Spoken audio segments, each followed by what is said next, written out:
Fellowshipping together, but I would like to invite you to find your seats because we have an exciting morning of business to do together. I know that we were all blessed with a day of rest yesterday. Well, maybe not rest as in we went to a lot of meetings, but rest in the Lord and inspired by the goodness of God. We have a wonderful God and we have an amazing global family. We have been fed this morning. And now as we go into the business of the day, I'm going to turn to the secretary of the morning session, Elder Claude Rishley, and ask him if he will lead us to the throne of grace in prayer. Elder Rishley. We will remain seated. Father in heaven, behold thy people. We are now seated for business. This is a very solemn moment where we are going to undertake a review of the church manual, setting up how we conduct ourselves in your household. And we pray that this may once again go forward with your blessing, with the anointing of your Spirit. Be with the chair, be with the secretary of the Church Manual Committee, and all of us who wish to intervene. For we ask it in Jesus Christ. Amen. Amen. Thank you. 3 housekeeping items. If you are a member of the nominating committee, you should not be here. You need to go to the nominating committee room. So please, if you're a member of the nominating committee, go to the nominating committee room. We are aware that there is a problem with the screen on the left, and we are working on it. So know that we are aware and we are working on it. Many of the women have asked, when do the women's meetings begin? The good news is they begin tomorrow morning. So hold yourself in patience for one more day, and then the women's meetings will begin. And at the end, when there are more people, Elder Rishley will give a reminder again and some more information. This morning, we have an interesting morning. We are going to have, as you can see, Elder Hensley is already there, ready and waiting, but just a moment longer, Elder Hensley. We are going to have our calibration vote. Then we are going to have some orientation. We had training sessions for every division prior to coming here. But now we're getting into some of the meat of our agenda. And we want to spend some time this morning orientating ourselves, refreshing our understanding of this very important book, Rules of Order. And then once we have done that, Elder Gershon Santos will come out and we will begin to work through the church manual items. Now, there has been some discussion over how will we vote. Rest assured, there are some things we will use election buddy. If the nominating committee come back in with a report, we will use election buddy. When we come to church manual items, if there is an item where there has been considerable discussion, we will use election buddy. If it's an item that there seems to be general consensus, we will use our voting cards. So rest assured, we will listen and we will respond, and that is the way that we will proceed this morning. So now, Elder Hensley, can you lead us through our calibration vote? And thank you for your patience. Thank you very much, Madam Chair. When you ask this with such kindness, how can I refuse to go to the calibration vote? Delegates, I hope, good morning, first of all. I hope you have your voting credentials ready. We will be using Election Buddy today, so it will be opportune for us to take a few minutes or two just for us to go through this calibration vote. I know that some of you have done it already, so you should have my phone. Perfect. You can see my phone there. I am hiding my voting credentials. We are doing it together. Can we do that together, please, delegates? Okay, I am opening it now. So I will have to key in my password, and my colleagues in the AV system, they have ensured that you don't see my password, right? Thank you for that. And you click on enter. Very good. And we do have the calibration vote for today. Did the on-site registration go smoothly for you? This will help us prepare for next session, maybe, Madam Chair.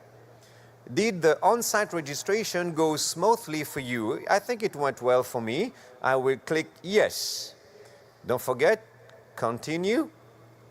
And if I were to change my mind, you can come back here, edit. You can see the work button, the no button does work, but I will keep yes to encourage Secretariat. I will say yes. Madam Chair, we should not forget to click on submit.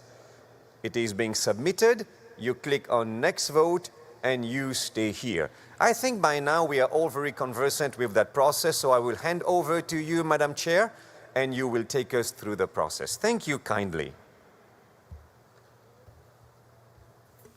Thank you very much. And can you advise us, Mr. Parliamentarian, when it is open? Sure, Madam Chair. The calibration is open. We opened that up at 7:30 when it comes through. Madam Chair, I noticed there's about 1,000 people who voted, but still some. Perhaps we could just have another minute and give some people time to finish this, and then we can show the calibration vote. Just so people know, once we close the calibration vote to display it, we reopen it up for the rest of the day. So we do get that. So, Madam Chair, maybe just a minute. Okay, we will wait a minute and we will give people time that haven't voted it to vote.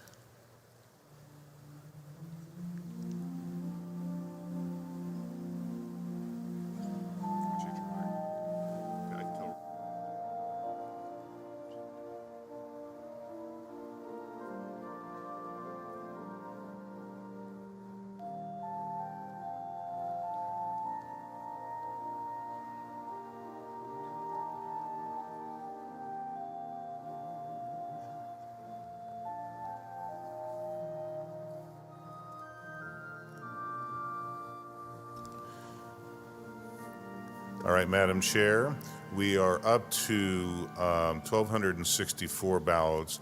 Just a couple of reminders, because I think some people have commented.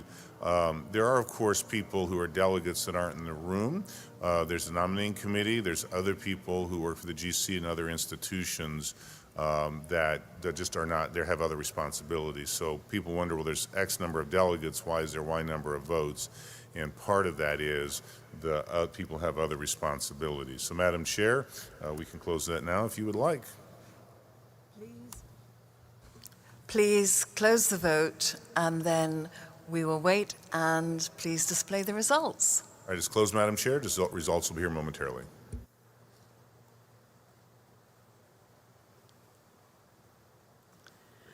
Okay, that is really wonderful news, and thank you again to Secretariat for all the work that they put into in making sure that our registration went smoothly. Having got our calibration vote out of the way, I now turn again to Elder Maruvan, and we would like to have some delegate orientation. Thank you so much, Madam Chair. This is item 109 on your agenda list. Just for you to follow where we are, item 109 on your agenda. This presentation, esteemed delegates, was scheduled for Thursday afternoon. But as you remember, we were delayed a little bit, and we did not want to delay the afternoon longer. We had to reschedule this 15-minute presentation, which is an orientation for our delegates. We could not reschedule it on Friday because we had lined up already the Secretary's report, Treasurer's report. Therefore, we are having it for you this morning. Item 109 on our agenda. We have prepared this presentation for all of you delegates, 2,508 of you who registered on site. But, Madam Chair, we had specially the new delegates, those who are attending this session for the first time. We have you in mind. We can only begin to imagine that this may sound overwhelming for you. It's your first time to a GC session. What do we do? What happens? So it's true that we have conducted some items of business, but this, we hope, can still help you, especially that now we will be going to church manual items, constitution and bylaws items. So this is still very relevant. We need your total attention for the next few minutes, please. Do you know, Madam Chair, who is the person who has attended the most GC session? Maybe the person is here. Some of you are attending for the first time, I know, and it can sound overwhelming, but there are some veterans in session attendance here. I was reliably informed that there is one person who has attended 17 GC sessions, 17. And this person is attending also this session, and this person is 92 years of age, which might make him the oldest delegate to this session. I have talked about Brother Ralph Watts. I don't have him with me on the stage here, but if he's around, you can greet Brother Watts. So, you are not veterans, right? This is your first time attending. So this training is for you. So whether you are from a delegate from Oakland, or a delegate from Manila, from Mumbai, from Johannesburg, or from Mexico City, we want you to know that you are part of this big church family, and we will spend this time learning more about our responsibilities, our duties, and we have this as our objective for the next few minutes. We want to ensure that General Conference session delegates, you, especially first-time attendees, are well equipped with a clear understanding of their roles, responsibilities, and privileges in the conduct of the business meetings. And we will cover, because this is I'm giving you a helicopter view, we will not be able to drill down into details. We are planning to cover these 3 topics to give you some ethical expectations of delegates. There will be 3 of them.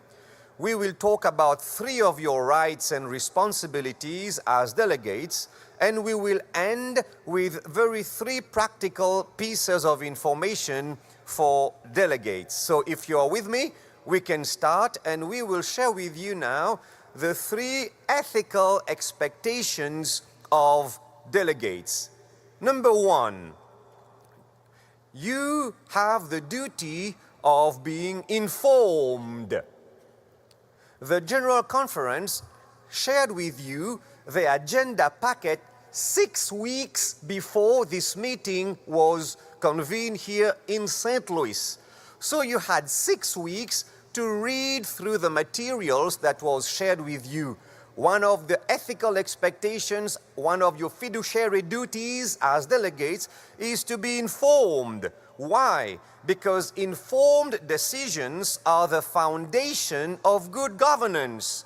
Taking the time to read, to reflect, to ask questions during this time is your act, our act of stewardship. Our duty is to supply you with information. Yours is to read, is to be informed. We want you to have all the pieces of information you need in order to take an informed decision. So that's your first responsibility, our first responsibility.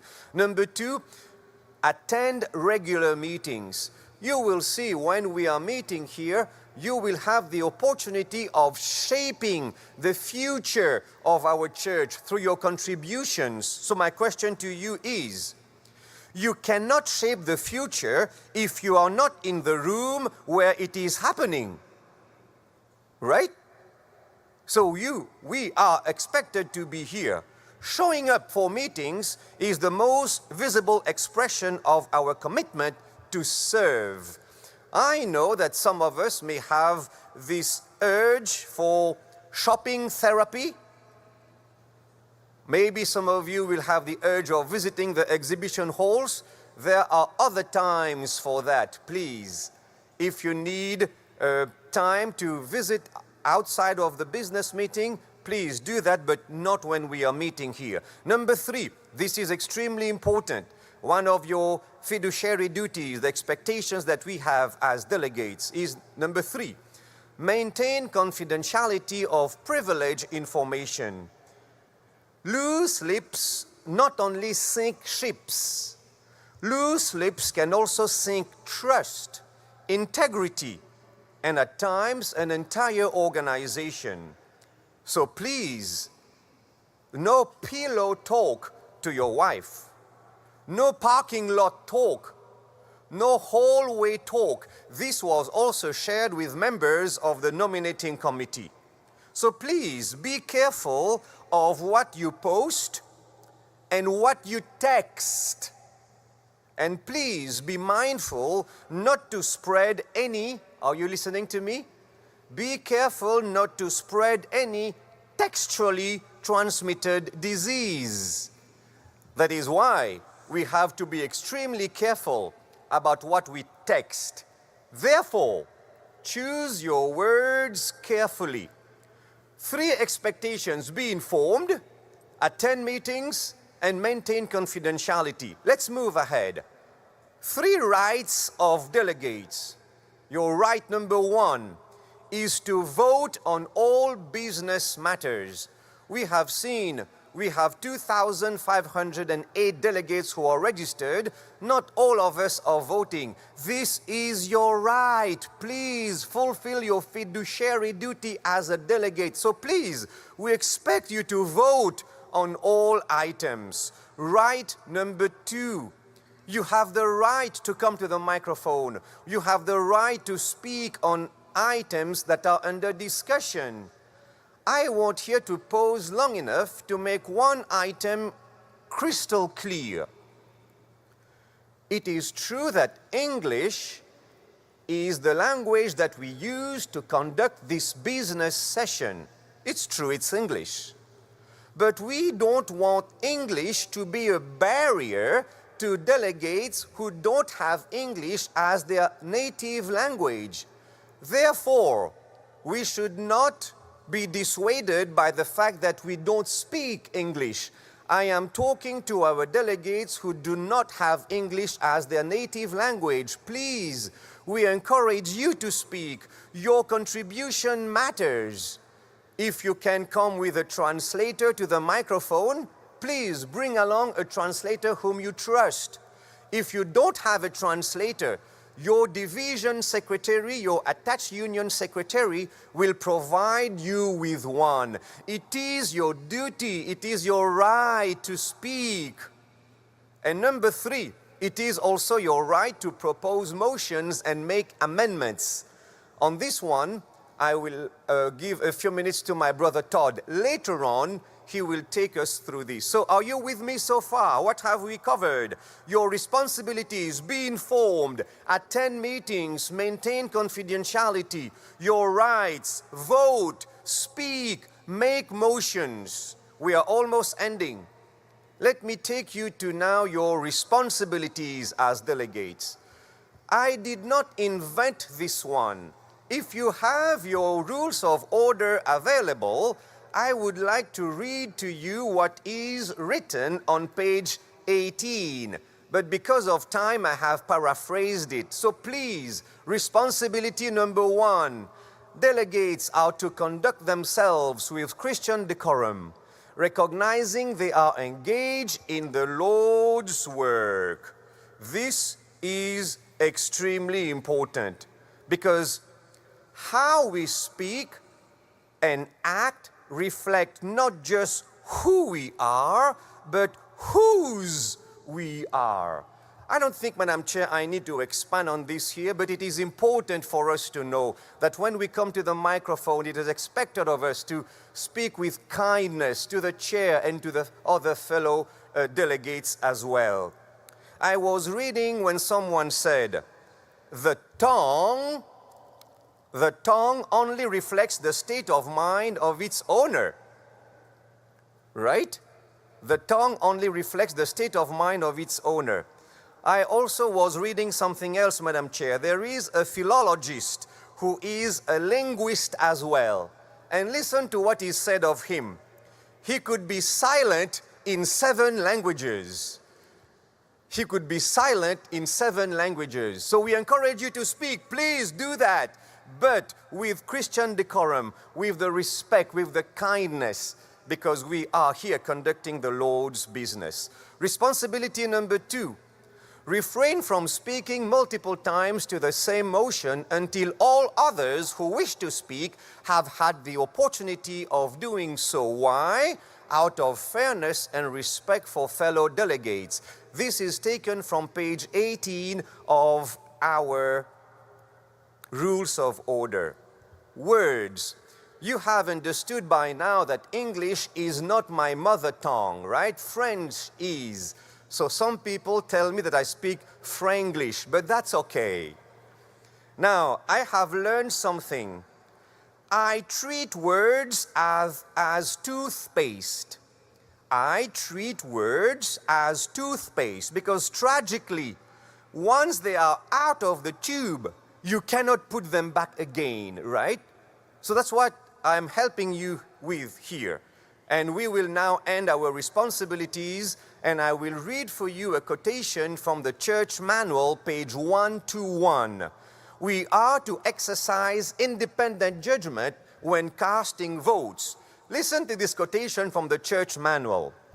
Delegates to a conference session are not chosen to represent merely the church or conference.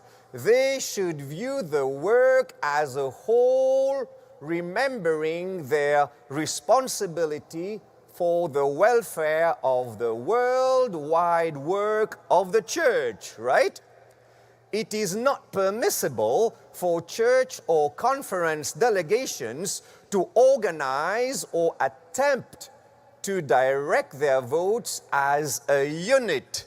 Did you see that from the church manual? My eyesight is being tested here. Let's go to the second one. Nor is it permissible, thank you, for the delegates from a large church or the conference to claim preeminence in directing affairs in a conference session.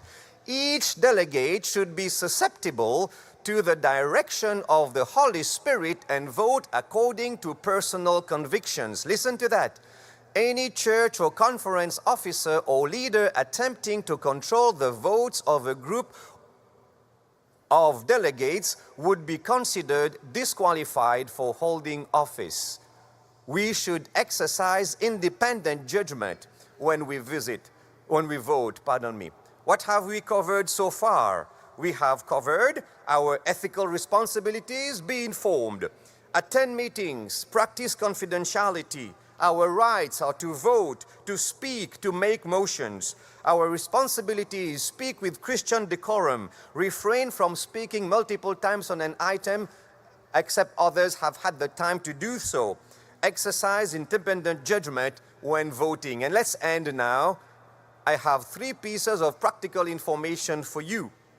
Please charge your device daily and come here fully charged to start the day.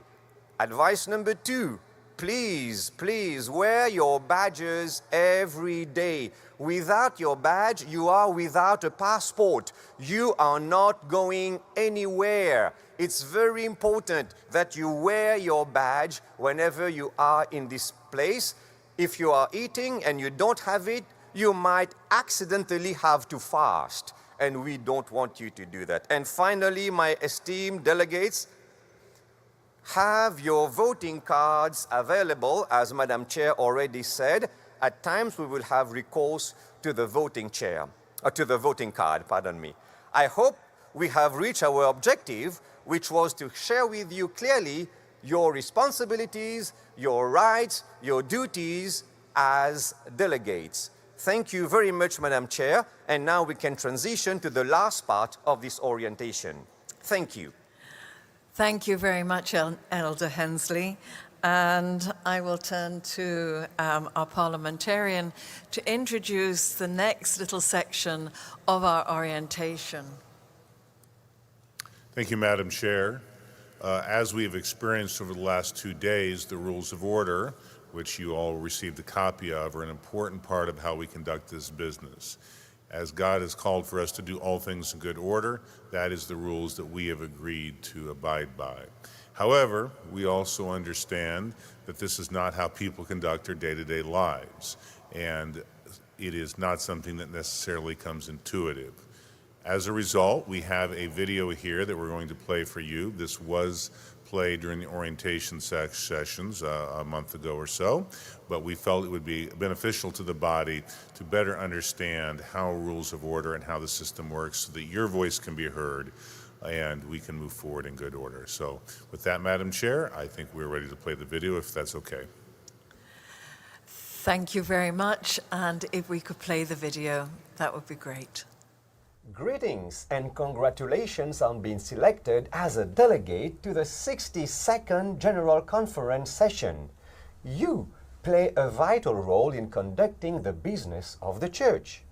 The General Conference in session is the highest authoritative body in the Church. The most important decisions the Church makes are at a General Conference session, from whom the leaders will be, to what our beliefs are, to how local congregations function. Such a weighty endeavor requires that it be done in good order. Indeed, Hensley. And to conduct these in good order, we have something called the General Conference Rules of Order. This is just simply like in a football game or a baseball game. This is the rules that we follow in conducting a meeting. It doesn't say what the outcome should be. It doesn't say how anyone should vote. All it says is how we conduct our business so that we can do it in the most efficient way possible. Now, Hensley, the first question delegates will have is how they can participate in the debate at a General Conference session. Now, Hensley, you have chaired a GC session before. How does a delegate get the attention of the chair? Or as we say in parliamentary language, how do they get the floor? Do they raise their hand? Do they just call out? Let me tell you something. It is not like in a classroom setting where they will raise their hand, the teacher acknowledges them. To gain access, they will have to use their badge. And here, each one of them will receive one, and they will scan it. And here to explain that process of scanning is Kenry Hilton, Associate Director for Development at the General Conference here. Thank you, Hensley. Now, to be added to the queue in order to be recognized to speak, one would simply need to scan their delegate badge at one of several queuing stations like these. Now, these will be close to the microphone. Now, what you'd simply do is to present your badge under the scanner with the QR code facing up, so it can be scanned appropriately. Once that is done, you'll hear an audible beep, and you'll also see a visible cue that you'll be added to the queue. And that is it, really. You'll be added to queue at that point. Now, if you no longer wish to speak and you want to be removed from the queue, then you just simply need to scan your badge again. What that will do, it will present you with several options, one of which is to leave the microphone. Once you hit leave microphone 1, you'll be successfully removed from the queue. And that is essentially it. So once again, to be added to the queue, simply scan your delegate badge and you'll automatically be added to the queue. Now, in an unusual circumstance, if you want to raise a point of order, then you scan your badge a second time. What that will do, it will bring up several options again. One of them will be a point of order. Once you press point of order, you'll be successfully added to a point of order request. To cancel your point of order, you would simply scan your badge once more, and then you would press leave mic 1 for point of order. And once that's done, you'll be successfully removed from the point of order. And that is how you use the queuing system. Back to you, Hensley. Todd, so a delegate has scanned his or her badge, has been recognized by the chair. What happens next? Well, Hensley, delegates can essentially do one of three things. First, and most common, is they can speak for or against the item being debated, the item before the body. Second, they can seek to make a motion about what is being debated. And then third, they can raise a procedural concern.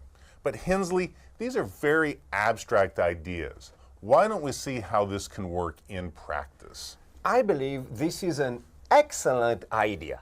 So what we will do now is we have an example of how a GC session might go in order to illustrate this orientation and how the rules of order work. Let's take a look. Welcome to this meeting of the General Conference session. We will continue with church manual items. Jason Santos will take us through the next agenda items. Thank you, Mr. Chairman. Our next item is agenda items 4.12 and 4.13, the nominating and election process. These proposed changes to do three things, Pastor Chairman. First, it allows for terms of office to be extended in exceptional circumstances. Second, it allows a local church to create a standing nominating committee. And finally, it allows the church to set a quorum for the nominating committee. The delegates can see the proposed language in the agenda. Mr. Chairman, I so move. All right, is there a second? Second. It has been moved and seconded. Is there any discussion? So, brother parliamentarian, what is going on here? Hensley, this is what we call a main motion or a debate on a main motion. And this is the heart and soul of what we do at General Conference session. Agenda items come before the body, and then we debate them. So, let's see how this debate on this particular item develops. Good idea. Let's watch it together. Okay, I see we have someone on microphone number 1, Jason Tracy. Thank you so much, Mr. Chairman. I see that on item 412 below, there's some language that says the size of the nominating committee will range from 5 members in a small church to a larger number in a larger church. Mr. Chairman, I really think the church would benefit from setting a limit on how large a nominating committee can be. We say how small it can be, but we need an upper limit as well. Mr. Chairman, at this time, I move that we add an upper limit to how large a nominating committee can be. Thank you. Elder Tracy, thank you for your motion. However, the language in the church manual you are referring to is not before the body. We are only considering the underlying language dealing with extending a term. Your suggestion would need to go through the regular church manual process. This would be a new item. Therefore, I cannot accept your motion. Can a delegate make such a motion? No, they can't. And the reason is because the agenda items that can be debated are what is before the body. Here we see that a delegate has seen something else that is not part of the underlined section, but is simply unrelated. So while they can make a motion to amend, we're going to talk about that later, it has to be, here's a big word, germane or related to what's being debated. So while this is maybe a good idea, it's not an appropriate time or place to make that motion. So the key here is the underlined section, which is before the body. Exactly. Excellent. If it's not underlined, it's not before the body, and therefore it's not properly a motion about it. Hensley, now that the chair has resolved this issue about the motion that really wasn't appropriate, let's see if there's anything else for him to handle. Is there any discussion on the motion before us? All right, I see Gabby Collin on microphone number 2. Gabby, please. Thank you, Pastor Chair. I feel like any such extension of a term should not just be done in consultation with the conference, but with the approval of the conference. Therefore, Mr. Chairman, I move that the words "in consultation with the" be struck and replaced with the words "with the approval of." Mr. Chairman, I so move. Is there a second?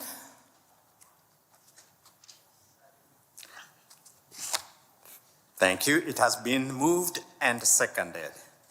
Is there any discussion on the amendment? Todd, it looks like the chair is getting a workout here. But tell us a little bit about the difference between these two motions. Well, here, the motion directly related to the underlined portion, the stuff, the main motion, what is being changed or the proposed changes. I also want to point out that the suggested amendment or the suggested change was very specific. It said, I want to delete these words and I want to insert this word. And so the chair has decided to accept this motion. We'll see a different way later how the chair might be able to have handled this, but because of the specificity of this and because it was directly related to what we were debating here at our example general conference session, the chair has accepted this motion to amend. Now that the motion to amend is before the body to be debated, I wonder if the delegates will have anything else to raise, Hensley. I see we have Mary Ellen Weingartner on microphone number 3, please. Mr. Chair, I'm concerned that this does not specify who can extend the term. Is it the pastor? Is it the board? Or? Sister Weingartner, can I ask you to hold on to that thought? We right now are only debating Sister Collins' amendment. When we get back to the main motion, we can take up your concern. Thank you, Mr. Chair. I will come back then. Thank you. Is there any more discussion on the amendment? I have a question here. Why did the chair give such a response? Because, Hensley, once you have a motion to amend, that's all you debate. The main motion, what was originally before the body, which Sister Mary Ellen was raising, that is not being debated this time. All we're debating is the motion to amend. So what the chair is saying is, certainly entitled to raise this, certainly entitled to debate this, but you have to wait until the main motion comes back. Right now, the only thing that we're debating is this proposed amendment. So Hensley, the debate continues on this motion to amend for some time. We now pick up after a number of speakers have addressed the issue both for and against it. We now go to Justin Baham on microphone number 3. Your time, Justin. Thank you, Mr. Chairman. I believe that we've discussed this issue enough. I move the previous question. The previous question has been moved and seconded. It has been moved and seconded. We will now vote on the motion to call the previous question. If this passes, we will cease debate and move immediately to voting on the amendment. This motion is non-debatable and requires a 2/3 vote. Now, tell me something. Can someone just stop the debate like that? What about those who have been in the line for some time? So no one person can stop a debate, and that's not what this gentleman is trying to do. What the delegate is saying is, I think we as a body have heard enough debate. What needs to be said about this has been said, and for the convenience and for the efficiency of the rest of the body, let's close the debate. So this is called a motion to call the previous question. It's kind of a technical term that we use, but that's the technical wording. But what it really means is we cease debate and go to voting. Now, Hensley, this requires a 2/3 vote. So you can't just cut it off with a simple majority. It requires 2/3 of the delegates to decide to stop this, to move on. Let's now return to our illustrative GC session after the vote to cease debate. Let's see the outcome and what the chair will do next. The motion to cease debate having passed, we now move on to vote on the amendment. Remember, this is only a vote to amend the main motion. So, what will we do now after this vote? Does it matter if the motion passes or fails? So it matters if the motion passes or fails as far as what will ultimately be voted, perhaps, but procedurally it does not. You simply take up with the main motion after the motion to amend has been voted. After that's happened, whether it's voted up, whether it's voted down, you go back to debating the main motion. We now go back again to the GC session, but I think we are about to see yet another wrinkle trying to get our item processed. And I see we have Mary Ellen Weingartner on microphone number 3. Thank you for your patience, Sister Weingartner. The time is yours. Thank you. Mr. Chairman, I appreciate all the work that has been done on this, but I do have a concern. By allowing the church to extend the term of office, it does not say what extenuating circumstances are, nor does it say who decides if the term is extended. Will this be the pastor? Will it be the board? Will it be a vote of the whole congregation? We need more clarity on this, Mr. Chairman. I would like to make an amendment, but I'm not sure how best to do that. We know that our delegates are enjoying this orientation. Now, can a delegate ask the chair for guidance like that? Also, Todd, I'm wondering, is this motion appropriate? So first, the delegates can ask the chair for some guidance. Now, this is a body with over 2,000 delegates, so you have to be respectful of everyone's time, but it is appropriate to make an inquiry to the chair about where we are in a process. As far as if the motion is appropriate, it's the appropriate time, so we're talking about the main motion, unlike before, but she didn't really make a motion. She just simply expressed an idea, a concern, but she didn't say, well, I want to take out these words and I want to replace them with these words. She also didn't say, I move, which is an important and necessary part to make a motion. And that's fine. She simply said, here's what I would like to do, Mr. Chairman. How can I accomplish this? And I think we'll see here how the chair now handles that request. Elder Santos would like to address this. But before we do that, I see we have a point of order on microphone number 2. Flavia Klein, please. Mr. Chairman, I've been advised that the translation service is not working.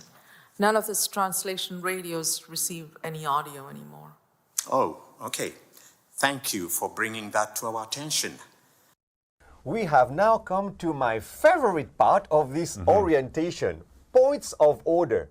They have been an issue at prior GC session. Todd, tell us, what are points of order? Can anyone just come to the mic and raise a point of order? Hensley, points of order are important items that concern the entire body. They don't go to the item that's being debated. They're not a debate item, but there's something like we just saw here with Sister Klein, where translation was down. You can't really continue business until that is resolved, and so it's appropriate that a delegate be able to stop the business, raise this with the chair, so the chair can get this resolved before we move forward. But as you can imagine, points of order can be very distracting, very disruptive. And so if people raise things that really aren't a point of order, then that can delay the entire body. And so it's important that people understand what a point of order is and what a point of order is not. And Hensley, all of this is in the rules of order that each delegate was given when they registered. So that is why we need the full attention of our delegates now to understand exactly what a point of order is and what it is not, right, Todd? Exactly. And I think we're going to see next an example of something that is really not a point of order. We are glad we have the translation back. We can now continue with our meeting. But before we do that, I see we have another point of order on microphone number 1. Gary Krause, please. Yes, I'm sorry, Pastor Chair, but with the greatest respect, I am thoroughly confused. This has been going on forever. We've been to Timbuktu and back with 100 stops all over the place. I don't even know what we're discussing anymore. I don't even know whether I'm in Battle Creek or if I'm in St. Louis. So I move that we start over again. Is this really a point of order? Can a delegate just come and ask to start over again? Also, what is the delegate to do if he or she is confused? Well, this is not a point of order, as the chair said. And if a delegate is confused, first of all, it's important to pay attention during a session, because if each person who may get lost or comes to the microphone, there's 2,000 people, right? That's going to be really disruptive. However, if there is a question about the procedural nature, you can ask the chair, and I think we're going to see here how the chair handles this particular request. Thank you, Brother Krause. We certainly have a lot going on. I can understand, but I cannot accept your motion. Starting over is not a motion. Second, points of order are for specific items such as raised before that impact the body, like translations being down. Generally speaking, motions cannot be made when one is recognized for a point of order. However, let me try to get everyone up to speed. We are debating items 412 and 413 on the agenda. Sister Weingartner raised some concerns, and now we will try to answer them. Elder Santos, would you care to address Sister Weingartner's concerns? Sure, Mr. Chairman. These are very good questions. And we discussed some of these items in the Church Manual Committee already, but perhaps we can take this back to the Church Manual Committee and bring this item back to the floor later during the session. Hensley, you work in Secretariat. Yes, I do. Can you explain how this committee process works during session? So, Todd, at the beginning of a GC session, we vote several standing committees, right? Right. One of them is the Church Manual Committee. So the amendments, similar to the ones we are discussing here, cannot be discussed on the plenary session on the floor with 2,000 people having their own perspective, their own ideas. Even if it is not just a word or a figure, an idea, it is difficult. Do you concur with me? It is. With 2,000 perspectives. So the Church Manual Committee, one of the standing committees of session, is there for that very purpose. They will convene, look at the suggestions that were made, make a decision, and then come back to report to the floor their findings. Now, Hensley, any delegate that wants to can meet with the Church Manual Committee, correct? Of course, they can. And they'll be explained at session how they do that, right? Yeah, we will tell them at what time they meet and where they meet, because we want to encourage them to come to that committee for such questions and suggestions. So it's not that we don't want input, it's just that doing this on the floor at session is really unwieldy. It is impractical, Brother Todd, to do that with 2,000 plus people. Yeah. Very well. This item then will go back to the Church Manual Committee. We will announce when and where that will meet at another time. Anyone who wishes to speak to the committee on this item, 412 and 413, can meet with the committee. Elder Santos, what is the next item? Well, Hensley, we got through exactly one item. Hopefully at session things move a little bit quicker than this. But I think this is hopefully a good example for our delegates about some, not all, but some of the issues that can come up and how to handle this. We want people to be able to participate in this, to not feel intimidated, to not feel like their voice isn't being heard, but also we have to have all the delegates following the rules and the procedures that set forth so we don't have chaos, so we don't have disorder. We simply follow this as God intended all things to be followed, and that is in good order.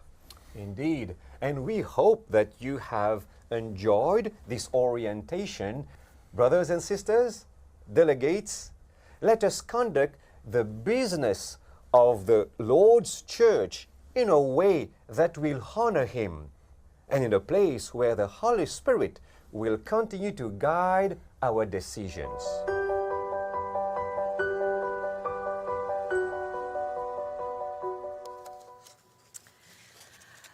Thank you very much, Elder Hensley and Elder Todd. You know, it's a little bit disconcerting when you see them and you have them sitting beside you and on the podium. It really is seeing double. And if you're here, you see them on 4 screens as well. So, but thank you very much for that orientation. And I hope it will help us as we go into our church manual agenda to conduct our business well. And, you know, as we go to the church manual, I hope that we can listen to each other. If on items there is a lot of debate, there clearly is differences of opinion, we may consider sending it back to the church manual committee. But if there is consensus, as I said, we will then proceed to a vote. Now the question is, how does an item relating to the church manual come to a general conference session?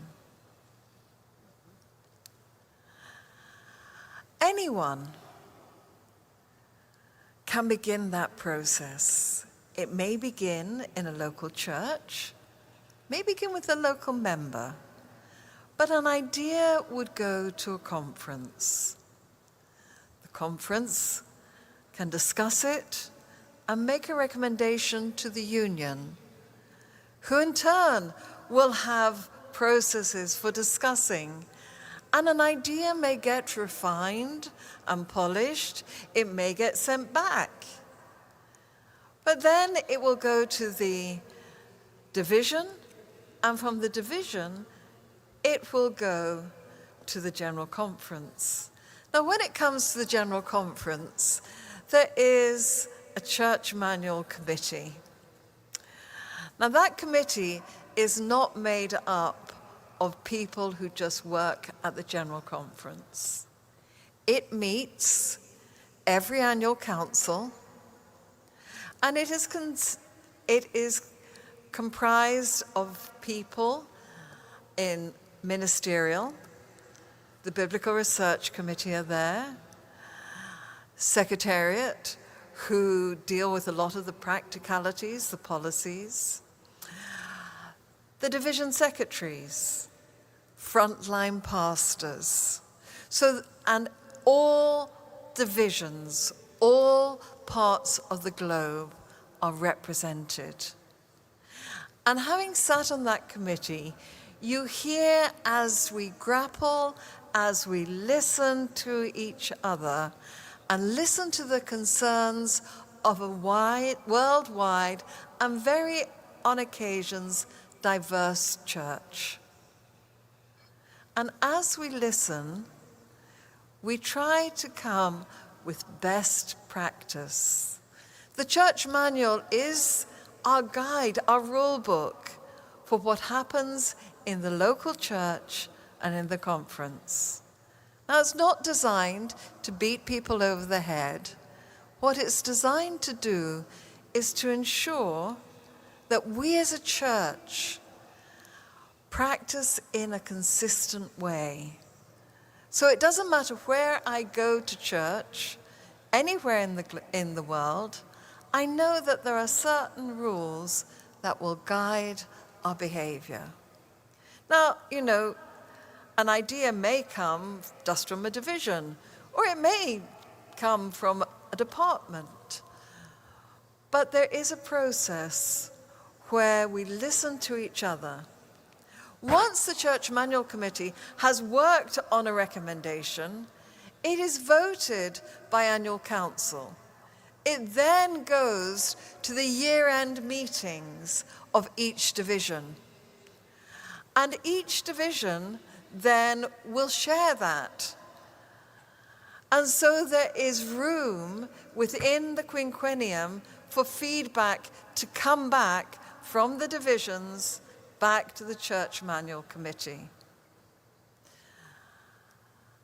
The only place where amendments to the Church Manual Committee can be made are at a general conference session. So this is our task. We're starting it today. We will continue this afternoon, tomorrow. We'll see how far we go. But that is how we have got to where we are today. So they're not just random ideas. They're ideas that have gone through a thoughtful, prayerful process with input from every part of the world. So I see that there is one speaker on microphone 12, Mark Woodson from the Northern California Conference. Mark.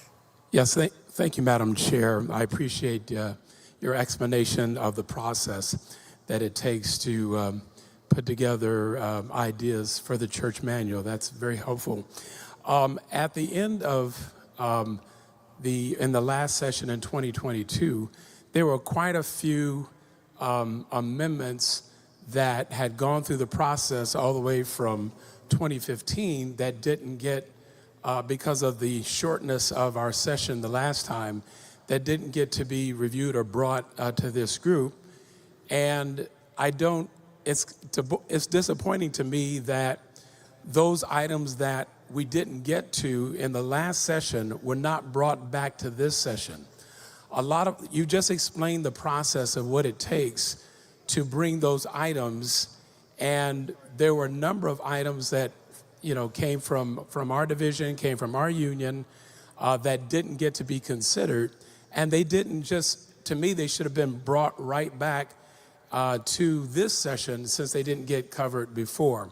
So I'm wondering if there's any thought about those items that were not covered in 2022 to somehow be brought back either to this. It'd be nice if it was brought back to this session because of all of the work that was done on them. We spent a lot of time on creating these suggestions to the church manual. Some of them are pretty important too, but they weren't brought back and they weren't put on the agenda for this session. So I wonder if there's any discussion about those items that were left from 2022. I noticed that in the treasurer's report that our treasurer mentioned items that were suggested in 2022 and brought them back to this body in 2025. I wonder if the same thing could be done as it relates to the church manual, those items that were left that were not discussed then. Thank you very much. I am going to ask Elder Gershon Santos, who is the secretary of the Church Manual Committee. I believe that the very first item that we have is something that has been brought back, but Elder Santos, can you help us? Sure, it would be my pleasure, Madam Chair. As the speaker mentioned properly, there are some items, several items referred back to the committee last time. They were brought back again to the floor with exception of one item, and it is the first one in our agenda.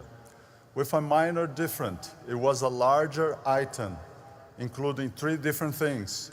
When the Church Manual Committee met, first time we met, we discussed it, and we decided to summarize. As you understand, this quinquennium has had way less than 5 years. So we didn't have many Church Manual Committee meetings to discuss longer items.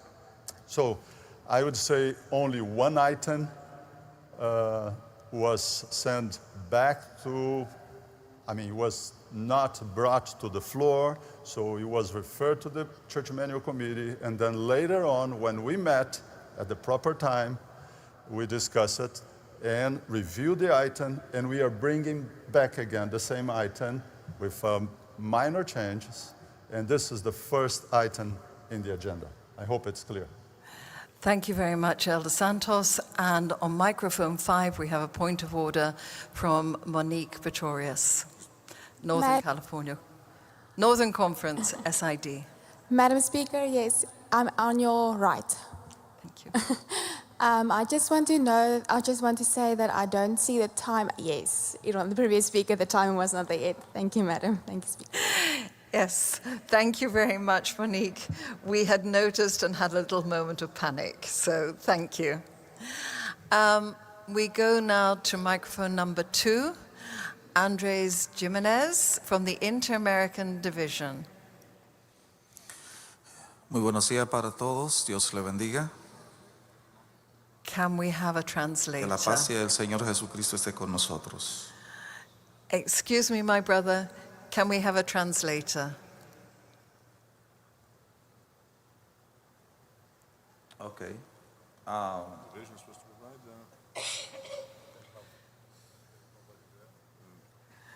Can someone help us from IAD, please? I see someone coming. Thank you. And if we can reset the time. Okay. Bueno, muchas bendiciones, honorable presidente, secretaria, hermanos, dirigentes de todas nuestras asociaciones y uniones en el mundo entero. La bendición del Todopoderoso para ustedes. Blessing to all of you. Basically, it's what it said. El propósito de presentarme en ese lugar es porque tengo cierta preocupación y quisiera que se presentara y se agregara en el manual de nuestra iglesia. I would like to bring a point that I would like to be added into the discussion of this morning. Para mí una alta preocupación el cuidado de los adultos mayores, nuestros ancianos en el mundo entero. First of all, is how we take care of our seniors members. Excuse me, my brother. We are not taking any new things into the agenda. And we have had that discussion. I hate to cut you short, but we have our agenda, we have the items, and we cannot take new items at this time. Okay. Thank you.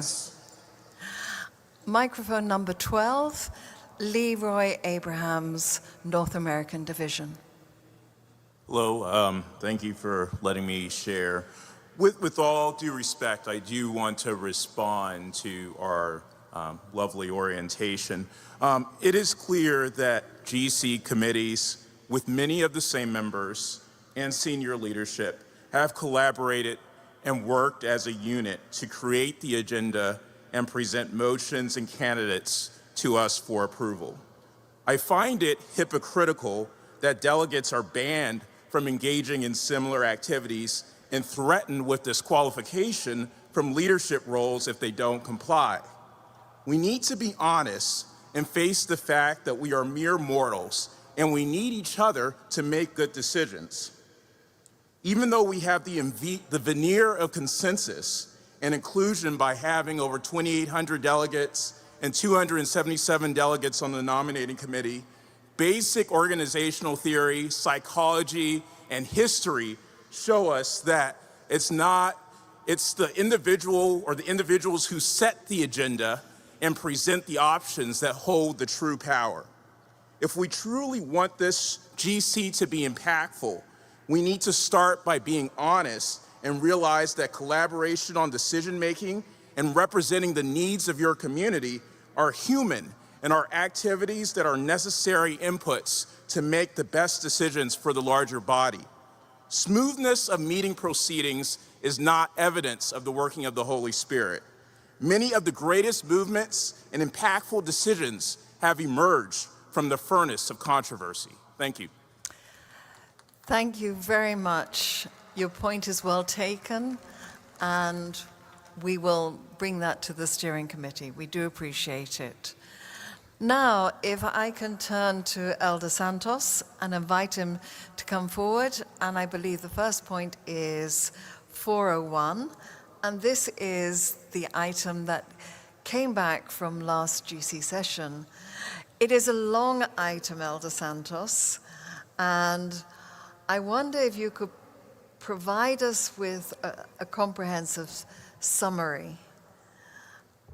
I am going to trust you, delegates, that you have done your homework and that you have read what we sent out 6 weeks ago.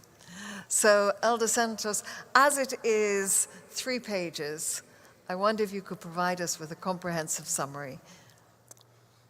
I can try to do that.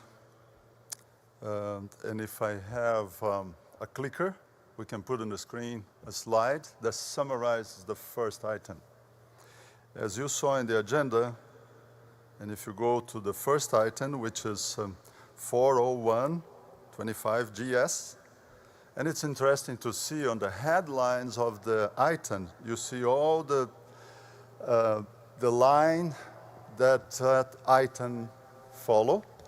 And as you can see in the third line, it went already to the 22 GC session, and we are bringing back again, as one of the previous speakers asked the question. So this is a returning item, number 401-25. And you can see on the screen just a summary of the whole work that we have ahead of us. We have 29 items. I hope we don't use election buddy for all of them, because just voting those 29 items would take us about 2 hours. And hopefully we can move fast in some that are very simple and minor, and spend more time on those who will be more relevant for our discussions. You can see on the screen some of the major items that we'll be covering, but let's start with the first one. The first one is a divine appointed ministry. And as you see in the church manual, there are basically 3 main reasons why we use a church manual. Is to keep us united in the standard of practice around the world, as the chair of this session mentioned before. We also have an opportunity to develop governance based in the Bible, and this is not the Bible, but those principles of governance and policies for the local church, they are based in biblical principles, and also helps us as we move forward to be more effective and organized for mission. And that's one of the reasons why we are bringing this first item to the floor. Today, the way we had in the church manual, we have a strong emphasis on the pastoral aspect of the role of the pastor.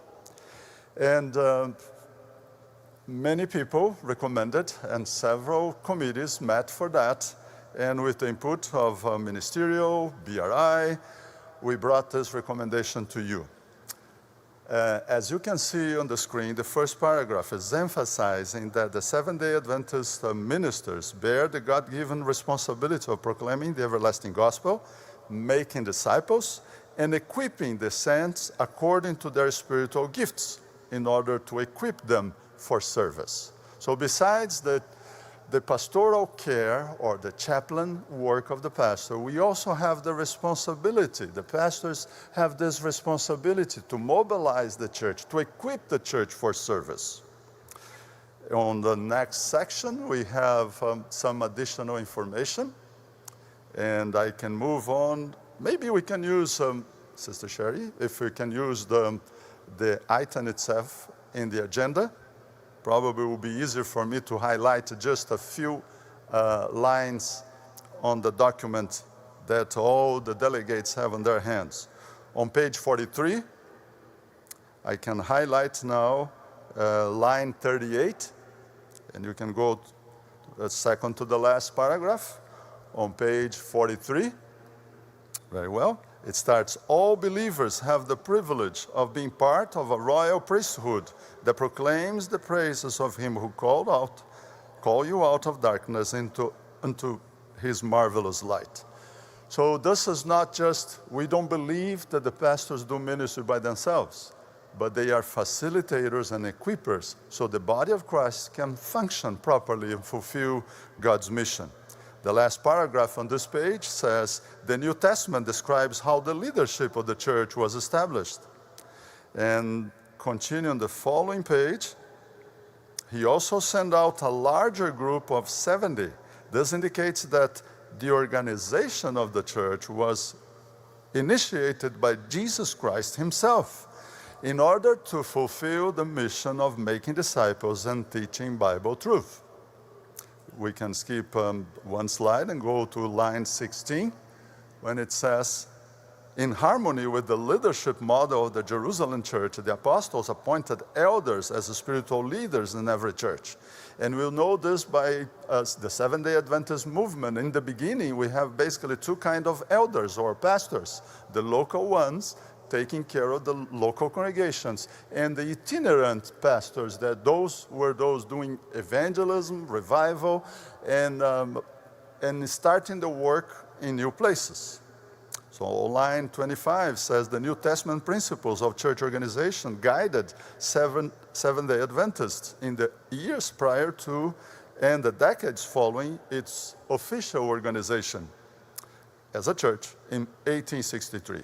During this time, ministers were employed by the various conferences and administrators as administrators and evangelists, raising up churches and visiting established churches that needed counsel. Let's go down to the last paragraph on page 44 when it says, as a divinely appointed ministry, ministers are to sow the seeds of truth. Place after place is to be visited. Church after church is to be raised up. Those who take their stands for the truth are to be organized into churches, and then the ministry is to pass on to other equally important fields. Just as soon as the church is organized, let the minister set the members at work. So we see the emphasis here in equipping the church, mobilizing the church for mission. The last sentence on line 10, they will find that nothing is so encouraging as doing evangelistic work in new fields. And the last paragraph I want to mention is these inspired counsels remain just as relevant today. Our ministers have the solemn responsibility of leading their congregations in the mission of reaching others for Christ.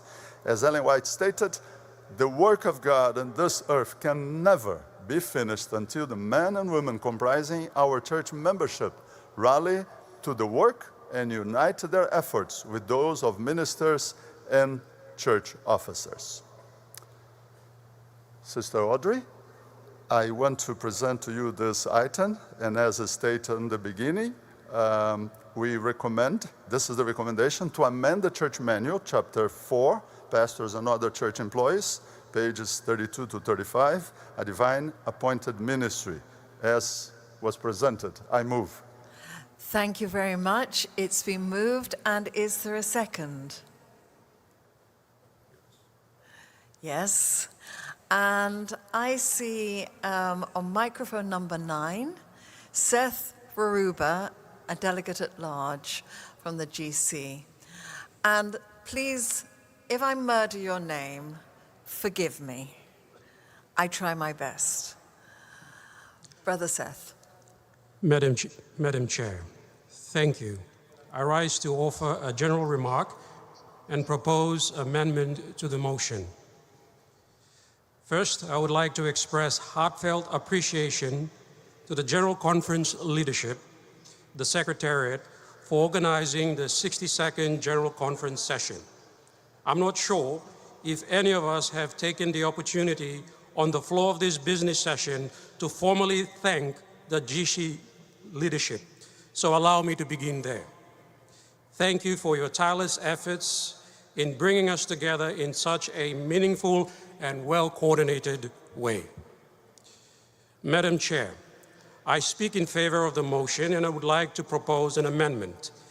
In the interest of providing clarity on the role of a minister versus an ordained pastor, I move to insert the words "conduct baptism" in page 43, line 26, after ordained elders.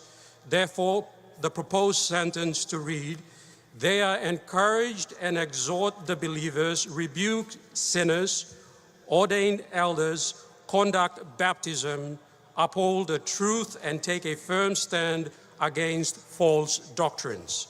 I am aware of the specific section on ordained pastors in page 33 to 34 of the church manual.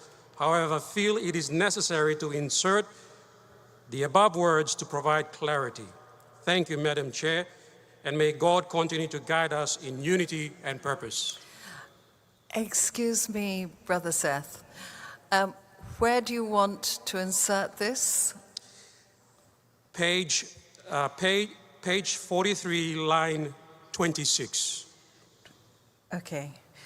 Could you please, well, first, is there a second?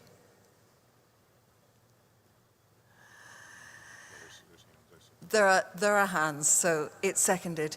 Could you come down and give the wording to Secretariat at the front so that we can then project the wording, and we can then, what will happen is we will then debate the amendment.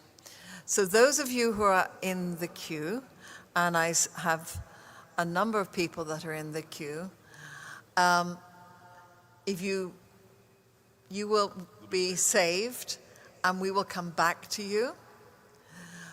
But any comments will now be addressed to the amendment to the motion.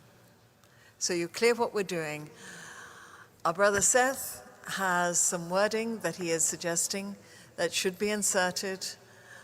Secretariat is working to project that proposed amendment.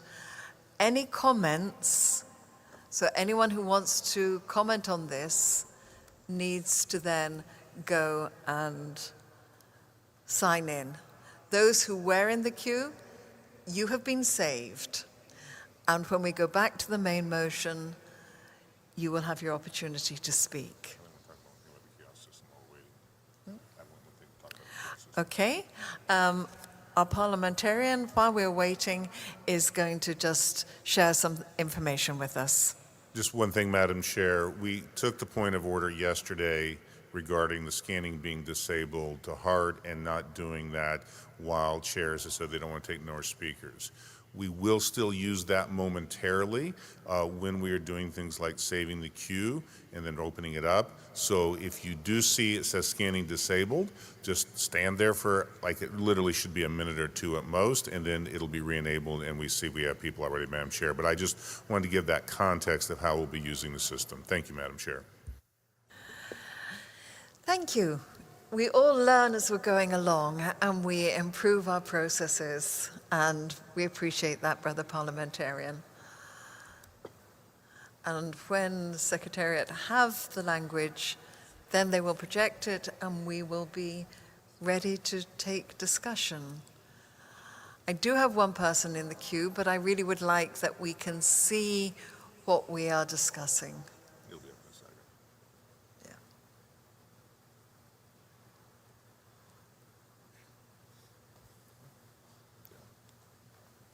Okay, we have a motion to amend by adding conduct baptisms on line 26 following ordain elders. And this is page 43 of of the agenda.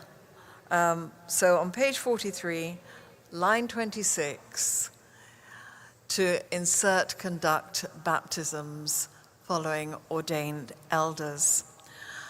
I have on microphone number 1, Laurie William from Bougainville Mission in SPD. Thank you, Madam Chair. I'd like to also commend the team for putting these amendments together. My comment is around language also. On the function. Excuse me, Brother William. It is only now just on this little item. Oh, okay. So when we go back to the main motion, please scan in and we will be very happy to take your comment. Thank you. Thank you very much. On microphone number 3, we have Teddy Aruba from ABBA East Conference in WAD. Thank you, Madam Chairman. I appreciate the intention of the proponent of this amendment, but I would like to dissociate myself from that intention. I do not think it will be most appropriate to seek to duplicate functions that have been assigned to ministers that have already been captured in the church manual in other portions of the same document. It will make the church manual unwieldy, and it will be duplication of functions that have already been assigned. Thank you, Madam Chairman. Thank you very much. And now we go to microphone number 4, and Brother Ben from the Burkina Faso Mission in WAD. Okay, thank you, Madam Chair. I just want to say that according to that motion, it is better to say, to add other duties of pastors. Because if you just want to accept baptism, we have to accept the other duties of pastors. Then it is better for us to say and other duties of pastors. Thank you. Thank you very much. On microphone 7, Brother, I am being very challenged by your name on microphone 7. Our secretary can help me out. That's okay. I apologize. I really do. Chairman, I'm speaking against the amendment that it's not necessary to start listing the other duties. I see the proposal is very careful to be loyal to the text. The text, Titus 1, verse 5, that's why they mentioned ordained elders. So I think let's just remain there, and other duties will follow the spirit that has been written here. So I'm speaking against the amendment. Thank you. Thank you. And can you educate the chair, please, and tell me, how should I have pronounced your name? Magulilo. Mangalilo. You have tried. I have tried. You are extremely, extremely gracious. Thank you. A name I can pronounce on microphone 11, Dr. David Trim from the General Conference. Thank you, Madam Chair. I oppose the amendment because though it doesn't say only pastors can baptize, by making this one of the duties of the pastors, it may be taken by some to imply that only an ordained pastor can baptize. And Sister Chair, it has been our practice since our earliest days, 150 years ago, that elders were able to baptize under certain circumstances. So I don't think we should move away from our historic and biblical practice. Thank you very much. And now we move to microphone number 5, Brother Mathonzi from the Southern Africa Division. Yes, Madam Chair. I speak against the motion only in the sense that if you look at the church manual on page 80, the 2022 version, the church manual speaks about the conference president using his discretion to authorize elders to baptize. And I think the church manual committee, I assume, has considered all those balancing procedures. And I think page 80 is sufficient in my view. Thank you very much. And now we go to microphone number 8, Sister Giselle Faguso from the Southern Asia Pacific Division.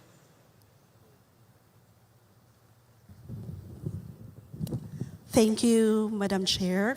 I speak in favor of the amendment because I believe that baptism is a core part of the Great Commission and which is very fundamental in discipleship and evangelism.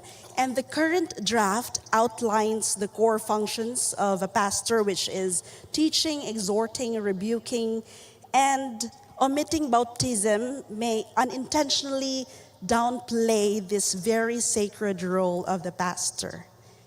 And after my part, I also move to call to the previous question.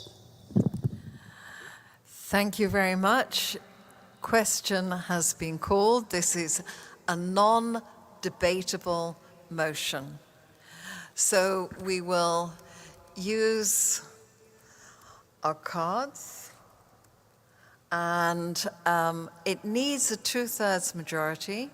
What it means, if you vote yes, we stop debate on this amendment, and then we go to the vote. So, question has been called.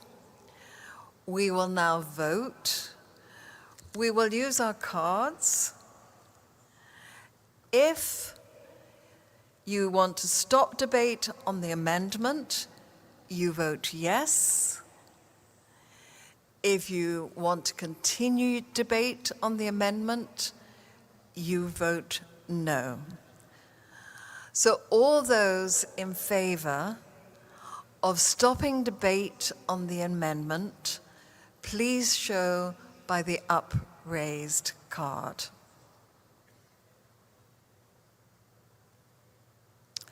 Thank you very much. Those opposed, please show by the upraised card.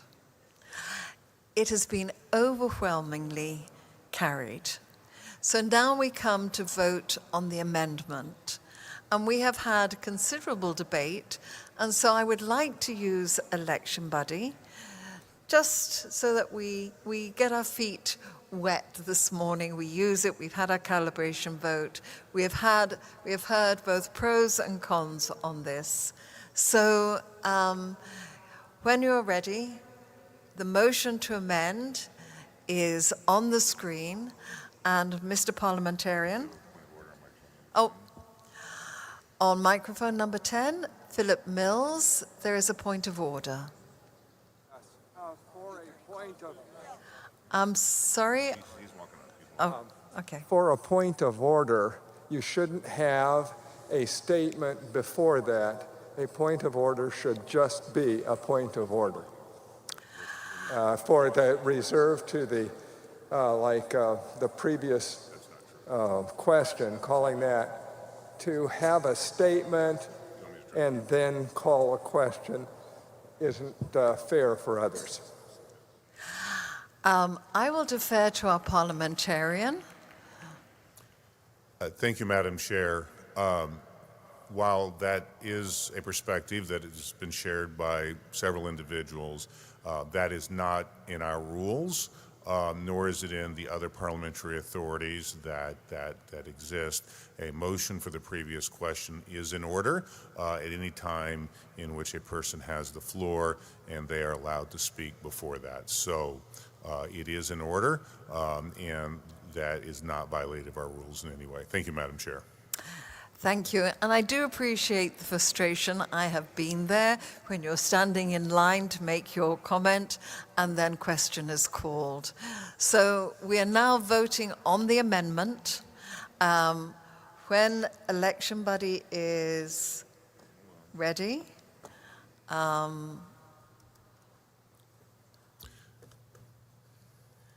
right, Madam Chair, election buddy is being opened, and it should be here momentarily. okay. And if you are in favor of adding conduct baptisms, vote yes. If you are not in favor of adding conduct baptisms, vote no. So that is the amendment. If you're in favor of adding conduct baptisms on line 26 on page 43, vote yes. If you're not in favor of the amendment, so leaving the motion as is, then vote no. Madam Chair, election buddy is open, and people are already voting. In fact, I've seen at least 230 have already voted, so. Now, please do remember, when you have chosen yes or no, hit next and remember to hit submit. Because if you don't submit it, it doesn't count.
There are just 13 seconds left, so we're getting ready to close. And we are getting better. Okay, please close the vote, and when ready, project the results. And at this point, I really would like to acknowledge and thank Ken Logan. You know, I really appreciate his playing while we are voting.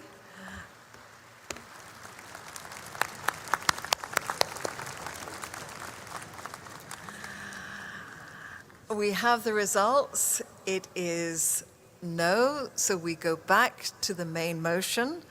But just let me finish the thought of thanking Ken for his music.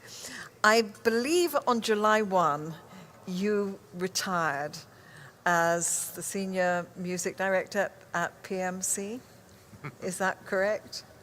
We wish you a very happy retirement, but we are very happy that you're here, and until the 12th of July, you may not actually stop playing or retire. We will not let you retire from this General Conference. Thank you very much. And so we go back now to our main motion and the list that was saved. So, Brother Chung Tai Park from the Korea Union Conference in NSD on microphone number 10. Thank you, Madam Chair. As I review this amendment, I appreciate the clear description of the pastoral responsibilities, and I fully support the agenda as presented. However, I believe one important aspect could be added: digital ministry. Digital evangelism is not just the top of the digital ministries department. The amendment says ministers should constantly be looking for those who need help. So where our people are today? Many of those people are in the digital world. It also says pastors are commanded to do the work of an evangelist. If that's the case, this digital outreach should be included as a part of their ministry. Pastoral visitation is emphasized in the proposal, but where should pastors be today? Shouldn't we go where the people are? As we know, people around the world spend on average 6 hours and 37 minutes per day online. That means people are living in the digital world. And that's where we need to be sharing the gospel with those digitalians. So I'd like to suggest that the digital evangelism be recognized as one of the pastoral responsibilities. Even if it is not added now, I hope it will be seriously considered in the future. Lastly, while I have the floor, I'd like to encourage the Church Manual Committee to study the topic of the online churches more deeply and consider including it in the future revision. Online church guideline voted GC spring meeting is well prepared, but I hope eventually included in the church manual. The world is changing, and our mission must reflect that. I believe this is something really essential. Thank you, Madam Chair. Thank you, and particularly thank you for sticking to time. And we move to microphone number 12 to Laidamai Musi from the British Columbia Conference in NAD. Microphone 12.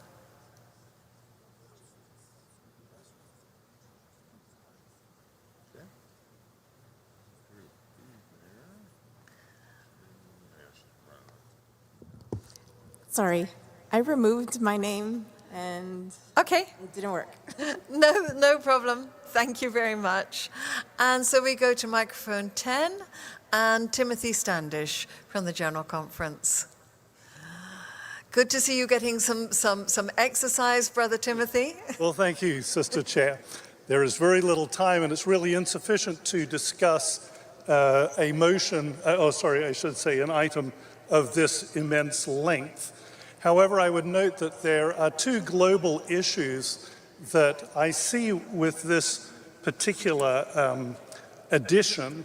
The first is that it seems to, in an unbalanced way, place burdens onto pastors, and yet the examples that are given in the way the early church was organized are all examples of devolution of power.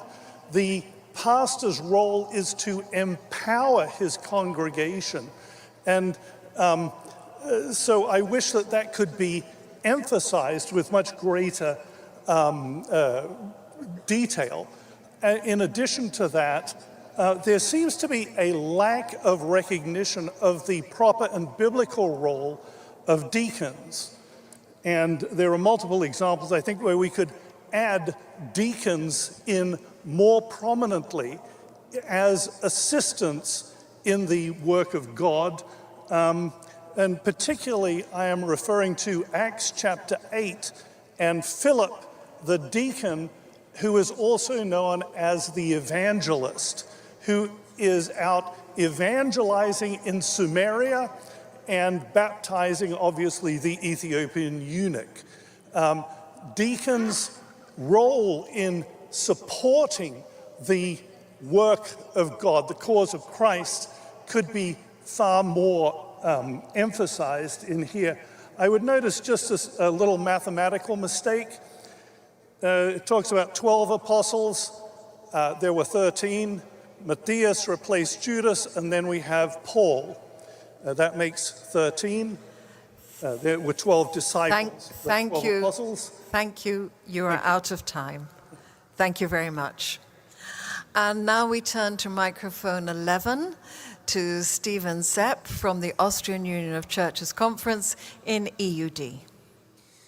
Madam Chair, as an ordained minister, I'm in favor of this motion because by prophetic authority, it corrects us on pastors where our true focus should lie when we minister to the church. Pastors are not meant to be administrators of the local churches or hover over them, but to empower the congregation to fulfill the mission on their own. Our role is to equip the elders to lead the church in mission so that the pastor can focus on raising new churches. This model is laid out in Acts and in the spirit of prophecy. It is time for us to get here back on track and fulfill our mission as the remnant church, for Jesus is coming soon. Thank you very much. And now we go to microphone number 5, Mandela Sebantwini Lupondwana of the Southern Africa Union Conference in SID, and my apologies for murdering your name. It's still alive, Chair. It's still alive. Thank you very much. 3 things from my side. The first one is just an appeal to the Church Manual Committee in preparing for the 2030 GC session to consider revisions to the Church Manual, particularly in this section that speaks to a phenomenon of district pastors. When you read the Church Manual, you get a sense that we had a church pastor in mind, someone who has a congregation, but not necessarily someone who may be pastoring 6, 7, 8, 9, 10 congregations. So probably if you could start thinking that way, it would be more helpful in those parts of the world where we pastor districts. Secondly, the reality on the ground of pastoral ministry is that as much as we may emphasize, and I speak in favor of the motion, the work of the evangelist, the equipping of the members and making of disciples, the reality is that there's a lot of administrative work that pastors get to engage with.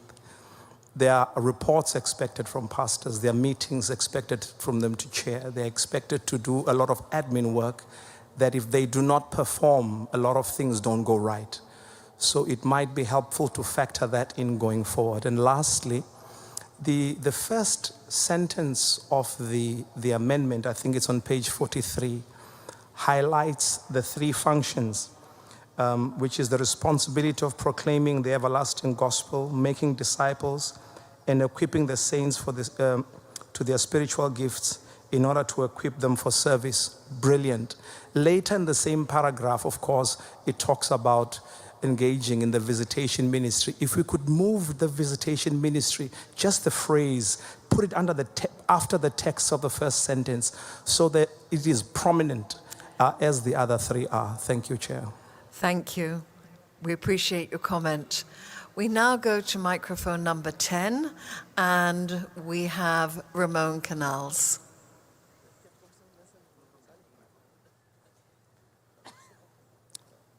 Thank you, Madam Chair. I speak in support of this amendment because of 3 reasons. First, it aligns the pastor's role with biblical and LNGY directives to equip others. Second, it promotes sustainable mission and healthy church growth by multiplying leadership. And third, It empowers every member for mission, ensuring that church is ready for Christ's return. For these reasons, Madam Chair, I fully support this amendment. Thank you. Thank you very much. And now we turn to microphone number 2, to Mandy Viha Cavoriri from the Trans-European Division, my own division. And again, Mandy, I apologize. No problem. That's totally fine. Thank you, Madam Chair.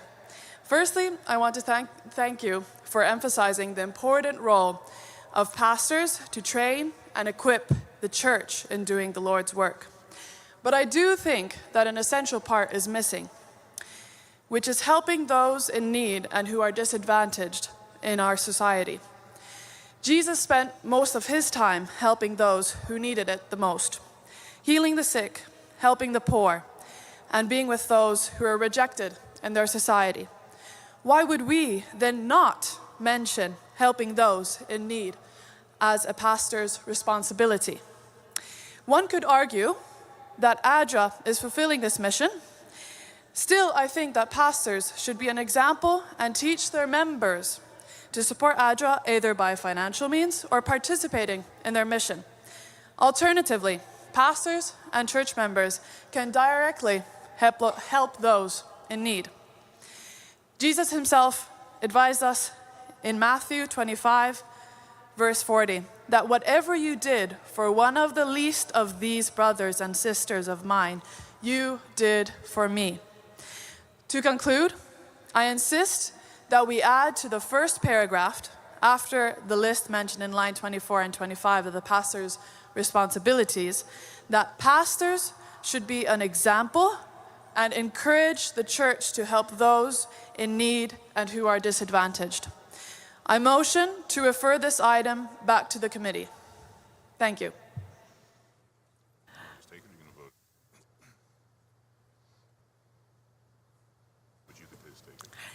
You know, thank you very much, Sister Mandy. I have another 11, I have 3 people on the screen and another 11 speakers in the queue. So what I would like to do is to say, can we hear from some more speakers? But maybe this is something that needs to go back to the committee. But I would really like to give the body the opportunity, in case there are other things that need to be discussed. This is something that is generating a lot of discussion, and we would like to give the body an opportunity to hear the thoughts that are being gathered. Okay? It will go back to the committee, but we are going to give at least, we now have 12 speakers in the queue.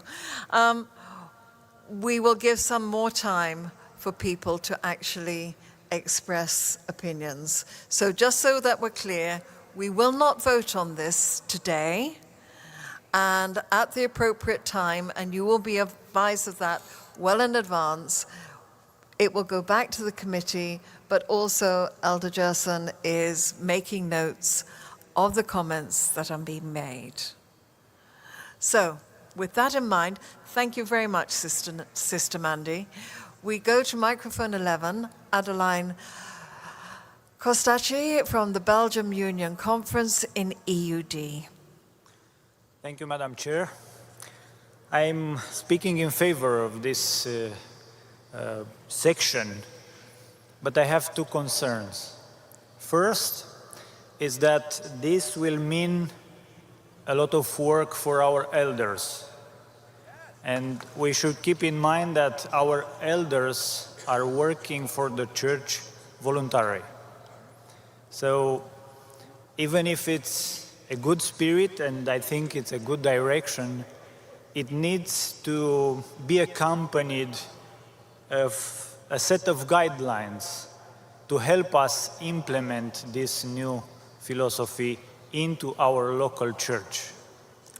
And the second concern, I think part of the world are witnessing a decrease in involving members in the church. I'm speaking, coming from a district as a pastor where I'm even asked to prepare the children's story for the Sabbath. So a lot of work is concentrated on the pastor and very few work on the members. So I think a set of guidelines to help us implement, to help us educate and train our members will be really useful. Thank you. Thank you very much. Now, there are 12 speakers, the 3 people on my screen, plus 12 speakers in the queue.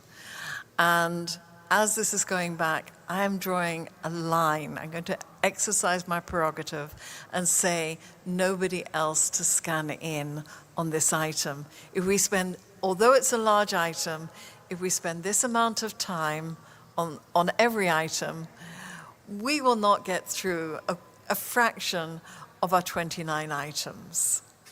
So just, if you can work with me on this one, we will then go to microphone number 6 and Brother Kabo from the Southern Africa Indian Ocean Division. Please.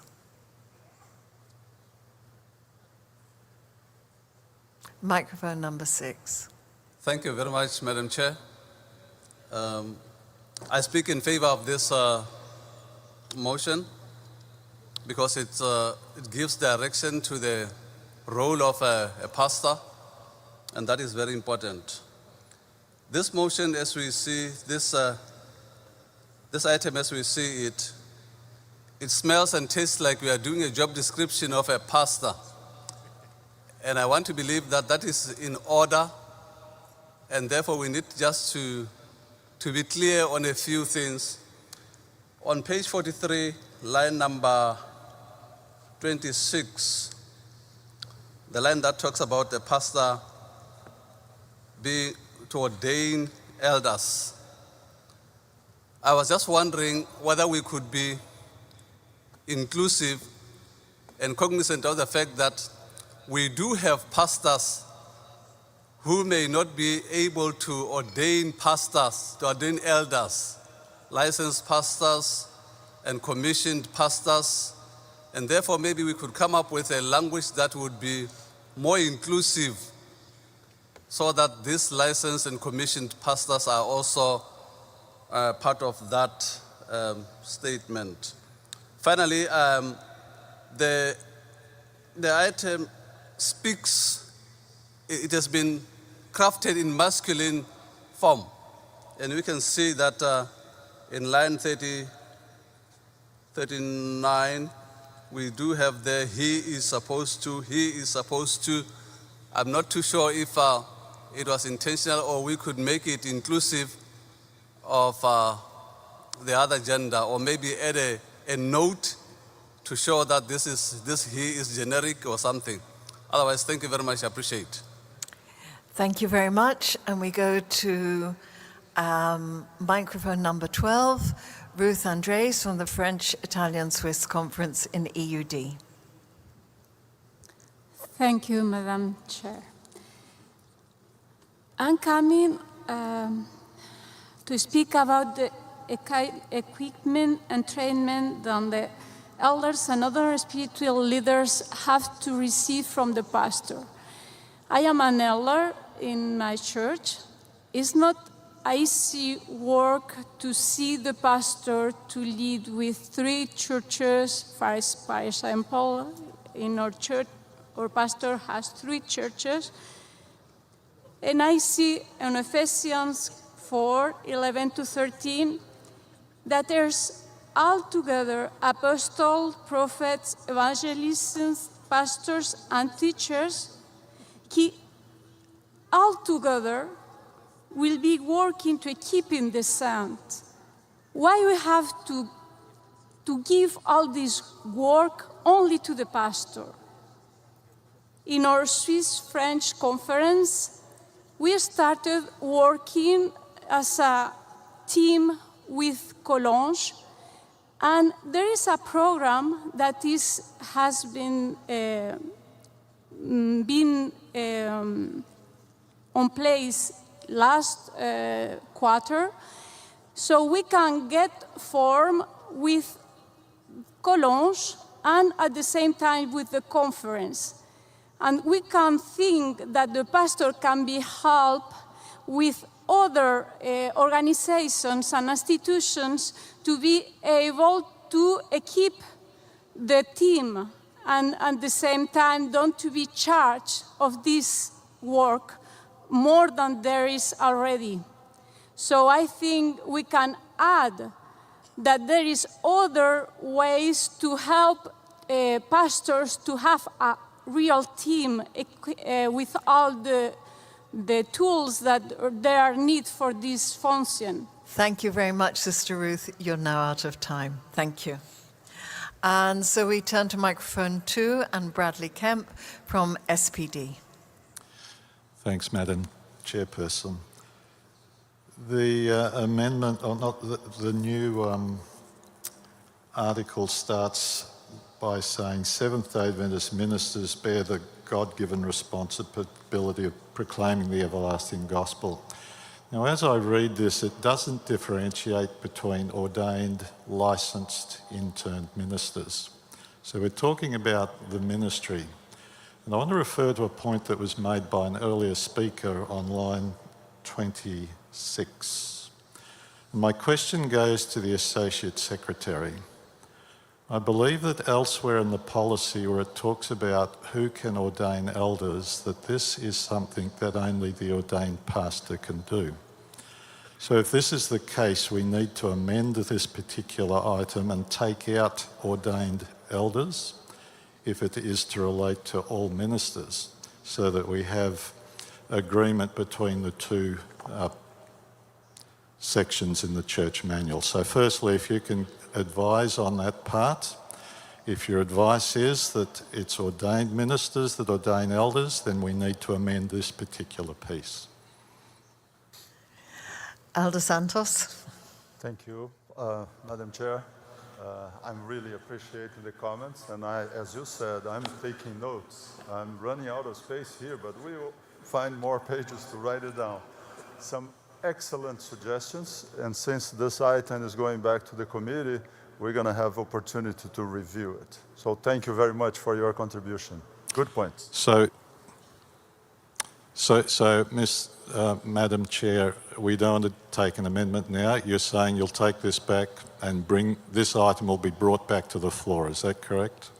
Yes, this item is going back to the committee and it will come back to the floor. All right, thank you. And now we go to microphone number 5, Victor Sin from the Southern Asia Division. Thank you, Madam Chair. I had actually a point of order and as well as a motion, but since this is already going back, ma'am, I request that on the screen, when the motion is being presented, the page number and the line numbers are mentioned so that there is no confusion that that which is being presented is dicto of that which was mentioned in the agenda. The line numbers and the page numbers should be on the screen exactly matching that which has been presented in the agenda, so there is no confusion and there is no misunderstanding.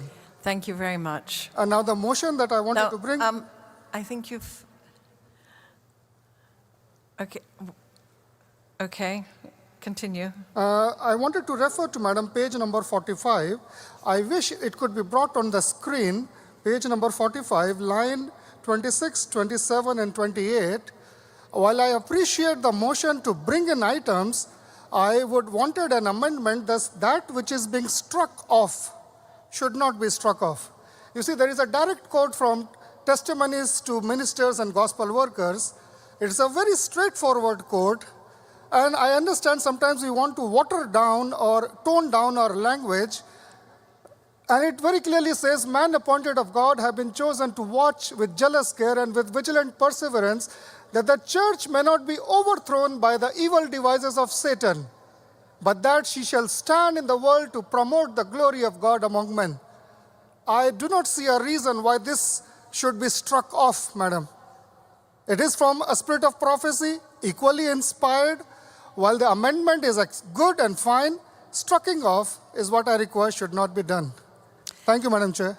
Thank you very much. That will be noted when it goes back to the committee. We have a point of order, Christopher Wallace Anderson, Southern Asia Pacific Division, on microphone number 8. Thank you, Madam. Thank you, Madam Chair. Just a question in regards to referring this back to the committee. Should that be voted up or down? It seems it's been mentioned twice that it will go back to the committee, but I don't know that we have voted that to be the case. Thank you very much. The rules of order do actually give discretion to the chair to refer it back. It can be voted, but given the amount of discussion that there has been on this point, I've exercised my discretion to refer it back. But thank you, Chris. I really do appreciate it. And we go to microphone number 1, Kaylee Van Schaltwyk, Western Australia Conference, SPD. Thank you, Madam Chair, for giving me the floor. And although the section will be going back to the Church Manual Committee, I just wanted to propose an amendment to include the wording deacon/deaconess on line 11 on page 44.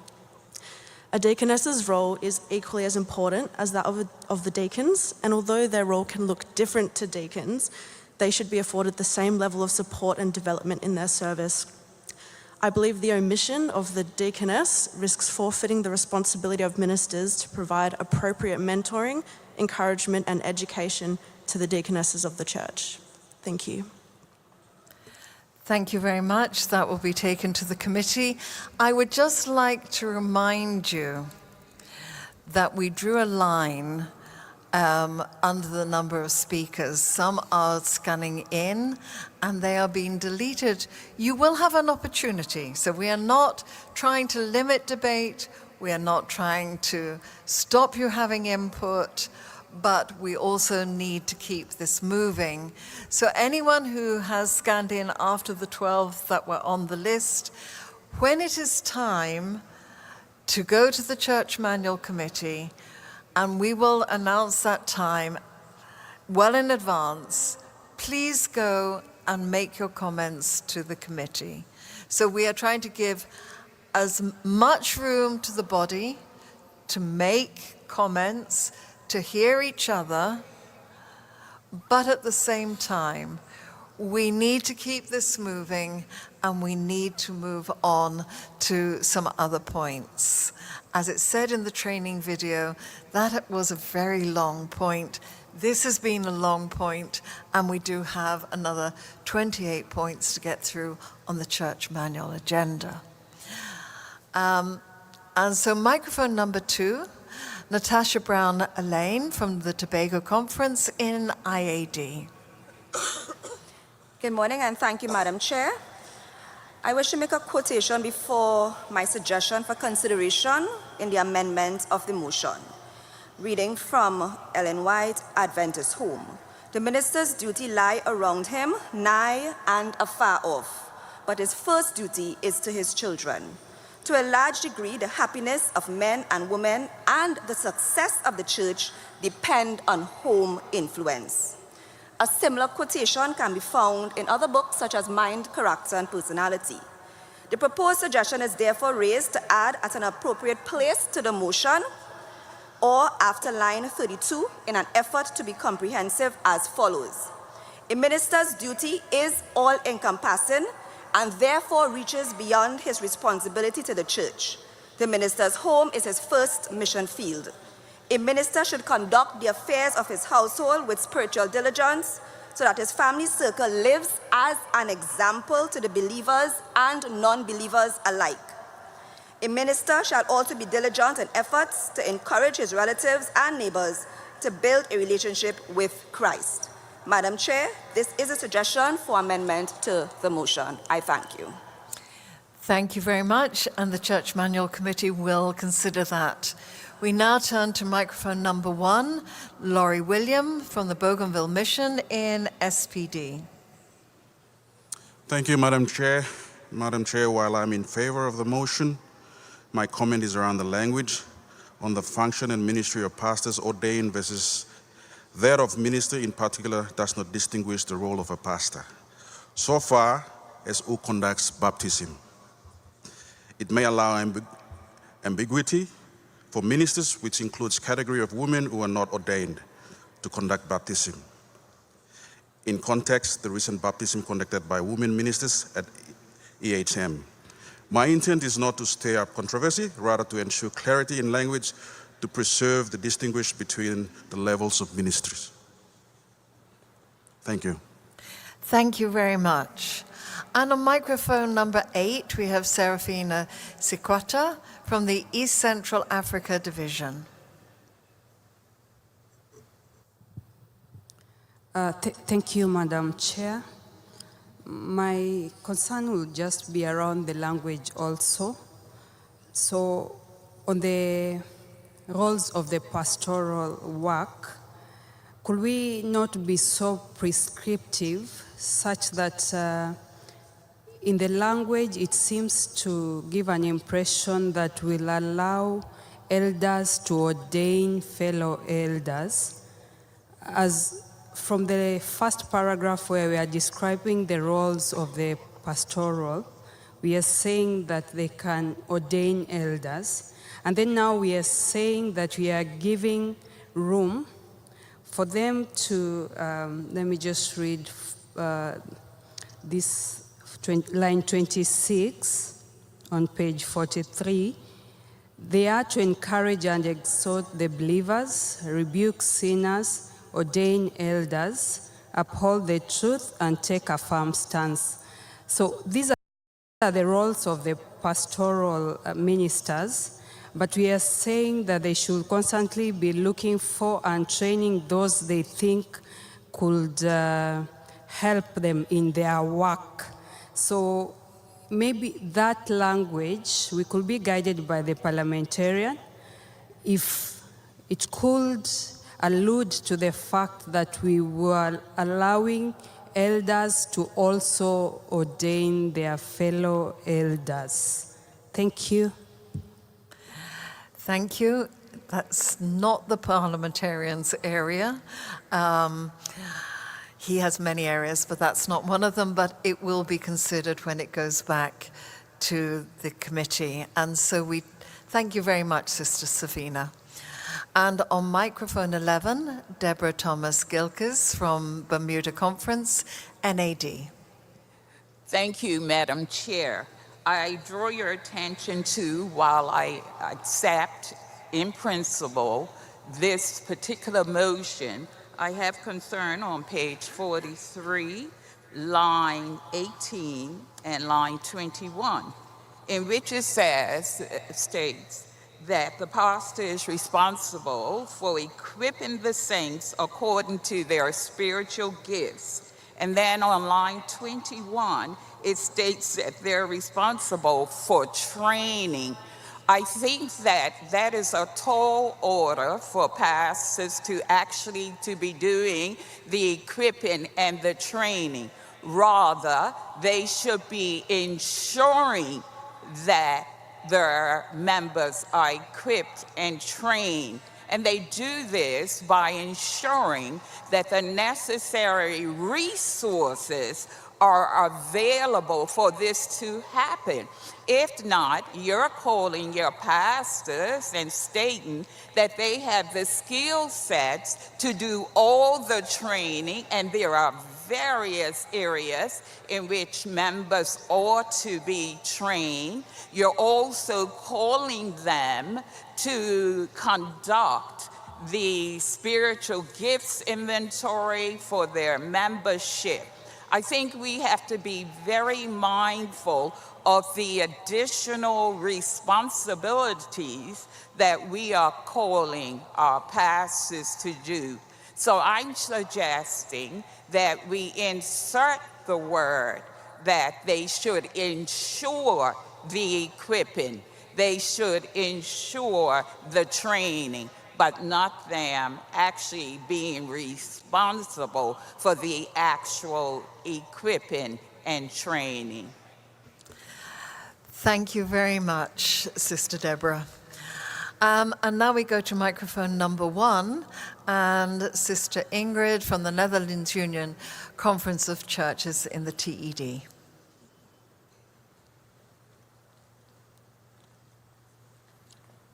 Madam Chair, to me, ministry is a container of understanding.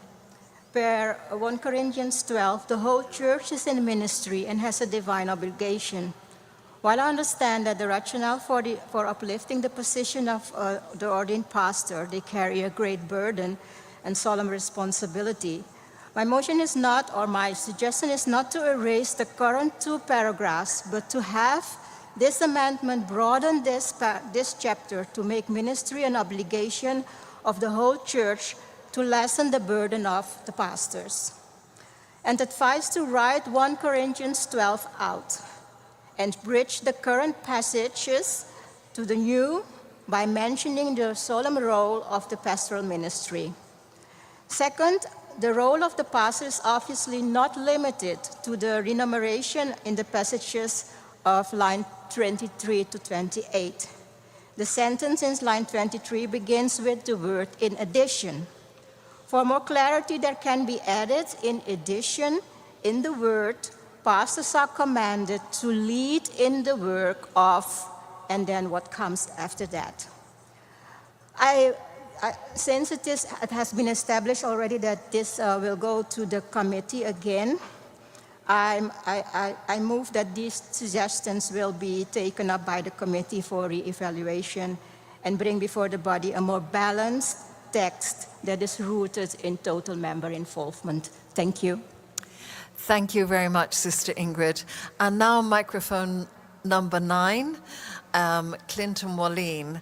And Clinton has been standing there very patiently. You know, something that you may not know, when you're sitting here, you just see shapes. You don't actually see faces. But I could see someone standing, and I know Clinton so well, I recognize the shape. So, Clinton, please. Thank you very much, Madam Chair. I've appreciated all of this discussion. My simple point is that a good statement, which I believe this is, can always be made better. And I'm wondering if, in the interests of clarity, we could simply vote this statement, and then any suggestions that the Church Manual Committee may have additionally could then be brought back after their meeting. And if that would be acceptable, I would like to move the previous question. It's not. We've already agreed that it's going back, and it's not normal process that we vote something and then bring it back for amendment. Our whole discussion has been based on the fact that it's going back, and that would not be fair to other people. May I just suggest that, as I said, for a point of clarity, and I respect very much what the process has suggested. I'm not going to oppose that, but in my opinion, if this good statement would be voted, then we would be able to see the amendments more clearly when it's brought back. If, on the other hand, we simply take the statement, which we've studied over quite a process of time, and look at a new statement, I'm not sure it'll be as clear. Thank you. Elder Gerson would like to just make a comment. Thank you for the opportunity. I agree in part with the previous speaker, and my concern is exactly the same, that we spend a lot of time, and it's important to discuss, but if we never vote it, we will never have it. So since it's going back to the committee, with our limited time during the committee, we'll try to make some adjustments and bring it back to the floor. If the delegates decide to approve, it doesn't mean that this is final. I mean, all additional suggestions can be considered later on, but based on something that we already accept. Having said that, the reason I'm stating this and repeating, because remember, we brought this in 2022, went back to the committee, never made it back here to the floor, and I hope this wouldn't happen this time again. So I believe it's clear, my comments. Thank you very much. We appreciate, and we will also send that comment back to the committee. There are 2 more speakers in the queue, and so we will go to microphone number 10, Norman McNulty. Thank you. Thank you, Madam Chair. I want to speak in favor of this motion. I support what was just said. I believe this is a very good statement. I would like to see us as a body vote in favor of this. I'm an elder in my local church. This reflects how we relate to our pastor in our district. I also believe this statement is a very biblical statement based on the New Testament church. And as a church body, I hope that we can vote on this statement this session and move forward with a New Testament model for pastors. Thank you so much. Thank you very much. And our last speaker that had scanned in when we drew the line is Gonzalo Peter. He's a GC delegate at large. And then we will move on to another item. And just so that you're aware, there will be a time when consideration can be given, and it will go back to the Church Manual Committee. We will take into account the comments of the last couple of speakers, that it may be that it comes back and it is voted and then amended later, but we will leave the Church Manual Committee to make that consideration. So our last speaker on microphone number 9, Gonzalo Peter. Thank you very much, Madam Chair. I would like to speak in favor of the motion for pragmatic missionary reasons, which I think everybody will agree. So I'm not proposing any changes, just support. So I think that it recognizes an existing situation and an opportunity. For instance, in the United States, we have maybe 1 pastor per church. In other countries, we have maybe 1 pastor for 9 churches, maybe separated by 200 miles. But both situations have challenges. And so the synergy between the pastor and the members, especially professionals like doctors, engineers, lawyers, improves the efficiency for 2 reasons. First, it reduces the strain on the pastor for dealing with specific topics for which probably he was not trained, but also opens opportunities to create the churches as more welcoming places in large cities, for instance, that have a lot of professionals or in research populations, university places, and so on. So I know that I'm not saying anything new, and in fact, this synergy for efficiency and mission was, if I'm not mistaken, James White called businessmen in February 1871 to come to Battle Creek to work together with the pastors and church workers to improve the synergy of the mission. So that's all. Thank you. Thank you very much. We appreciate that. And now, this item will go back to the Church Manual Committee. Thank you for the very healthy debate that we have had and discussion and the input. And now, Elder Santos, can we go to the next item? Of course you can. Let's go to number in your agenda 402. It's on page 46. And there is important 2 pieces of the rationale, as you can see. This amendment aims to eliminate unnecessary repetition, as the information in this deleted paragraph is also found on page 126 of the Church Manual under the section Authorized Speakers. This clarifies the distinction between denominational employees and local church leaders who do not hold credentials. So there are 2 reasons why we are bringing this recommendation.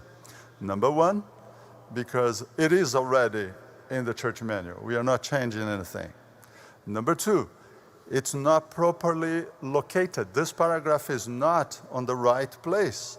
because the chapter 4 is about pastor and other church employees. We are not talking about regular Sabbath morning speakers in our churches.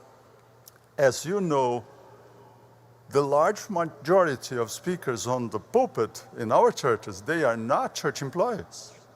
So that's the reason we recommended to amend the Church Manual Chapter 4 as listed here on page 35, 36, credentials and license, and delete the paragraph on page 46 of the agenda, lines 31 to 34. I move. Okay, it's been moved. Is there a second? I'm seeing some hands, so it's seconded. On microphone number 2, Sharon Hall from the South Australian Conference. Yeah, thank you, Madam Speaker. I'm in support of this motion. I just also want to notice that to move that to delete the words "in harmony with guidelines given by the conference" in the other place where it exists in page 126. And my reason for this is that there's a contradiction there between on page 134 of the Church Manual, where it says, in order to maintain a spirit of cooperation between the Church and Conference, the Church shall secure counsel from the Conference officers on all major matters. So they should secure counsel, but they don't necessarily have to act in harmony with the council. It still gives the freedom, the autonomy to the church. So do you want me to repeat my motion? Or? Sister Sharon, yes. We are dealing, it is not germane. Okay, so where do I? Because we are dealing with the recommendation to delete this here. We are not dealing with the other section of the manual. So we are only dealing with what is in front of us. Yeah, thank you. Thank you very much. Now we turn to microphone number 1, Sister Ingrid from the Netherlands Union Conference of Churches, TED. Madam Chair, I find the implications of this amendment very huge. It's a little bit complicated because while it is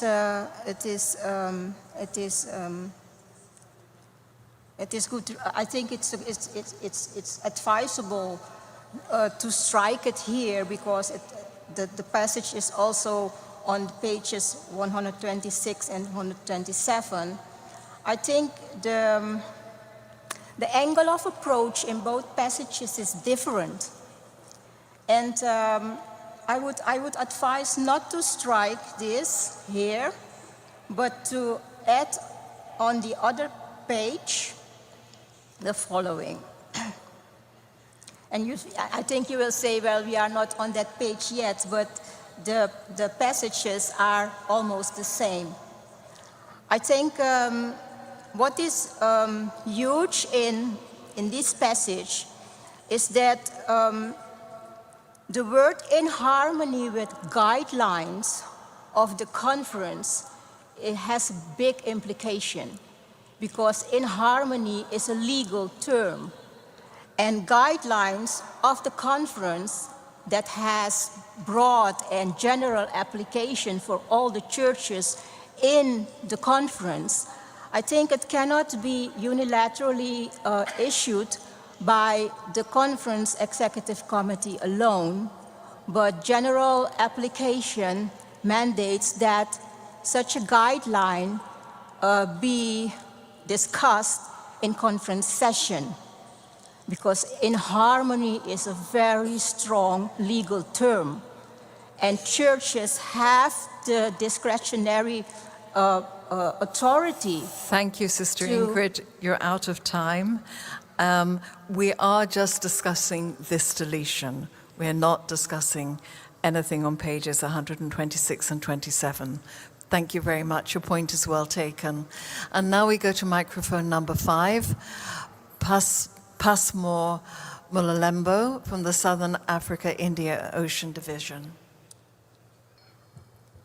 Thank you very much, Madam Chair.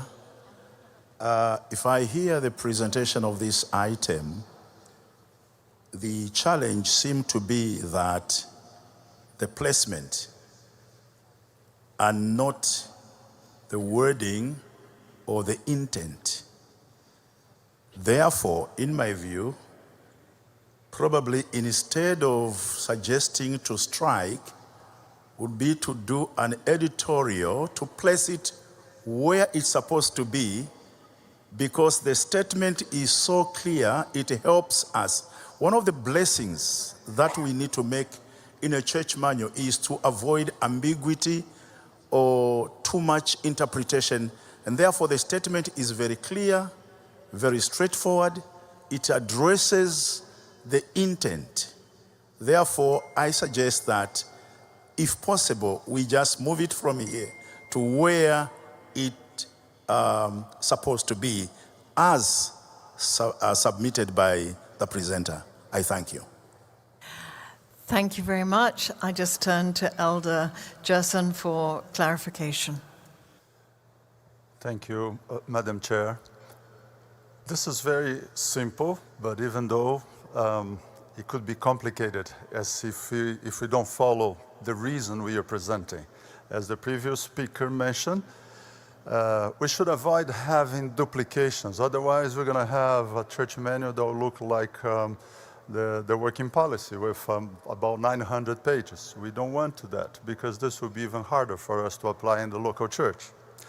Number two, a wrong interpretation of this paragraph in the section where it is located right now, along with the employees and ordained or commissioned pastors, has given the impression that for you to have on Sabbath morning or even in a prayer meeting, a midweek prayer meeting, you need to have a speaker with a credential. And this is not the intent. So talking about the worship time, the use of the pulpit, and preaching the word, the person needs to have recommendations, but not a denominational credential. We don't need to employ or give a credential, a denominational credential, to all the speakers in all the pulpits of our over 100,000 churches around the world. So it is to clarify, avoid confusion, and avoid duplications. So, Madam Chair, I think this is necessary.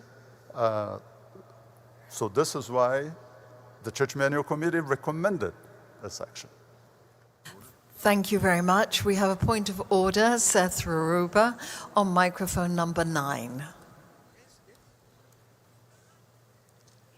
Madam Chair, perhaps not necessarily a point of order, but I'd like to appeal.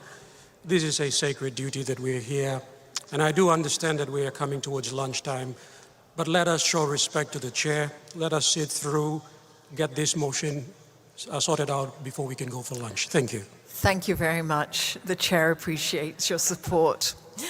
And now we go to microphone number 11, Stephen Sepp from the Austrian Union of Churches Conference in EUD. Madam Chair, I call the previous question. I move. Thank you. Stephen has called the previous question. We've done this before this morning. It requires a 2/3 majority. Debate stops. We will use our cards. If you're in favor of stopping discussion on this, you vote yes. If you want to continue discussion on this, and at the moment there are 3 people in the queue, you vote no.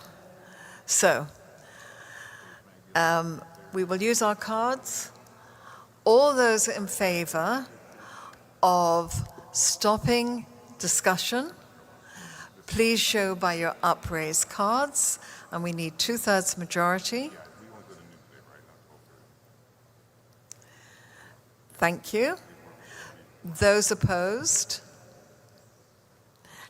It's carried. So now we go to the vote on the main motion. And we will use our cards. And it's just a simple majority this time. All those in favor of the motion to delete this paragraph, you vote yes. Those wanting not to delete it, you vote no. So we're using our cards for the vote. All those in favor of voting to delete this paragraph, please show by your upraised hands or your voting cards. Thank you. Those who are opposed. Thank you. That has been carried.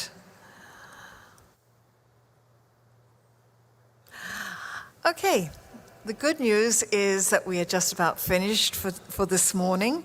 I would like to ask Mariana Derud, who is the Norwegian Conference Secretary, to move to microphone number 2 to say the prayer for the end of our session.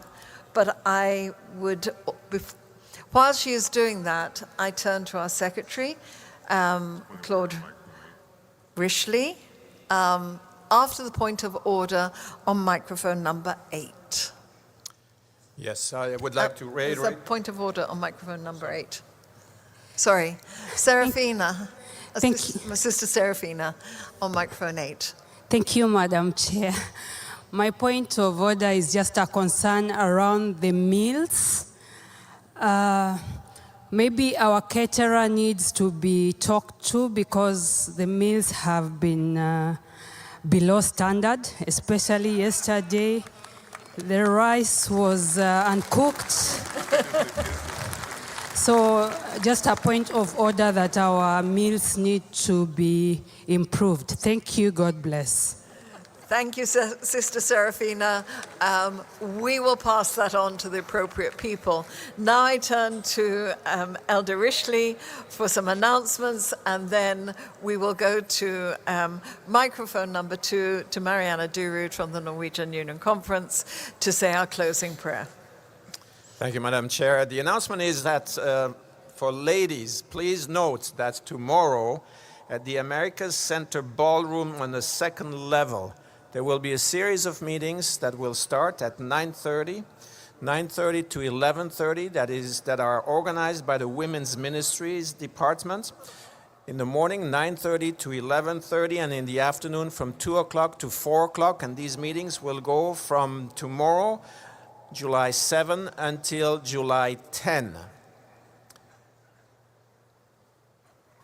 Thank you very much, Elder Rishley. Shall we stand for our closing prayer? And Mariana Durud, Secretary of the Norwegian Union, will have that for us. Let's pray. Dear Lord in heaven, we just want to take this opportunity to praise you for the fact that you are God, that you are almighty, and that you have and give us all the hope in the world and in this universe. I thank you for the church. I thank you for this fellowship. And I pray for forgiveness, Lord, when we fight each other on the minor issues, when we should be uplifting our eyes on the major issues. Lord, help us to have a sound mind with your Holy Spirit. Help us to have focus on the right details. And Lord, thank you so much for guiding our church in each and every way and with your Holy Spirit. May you be with us as we part for now and give us a good meal that we can enjoy fellowship on top of eating with each other.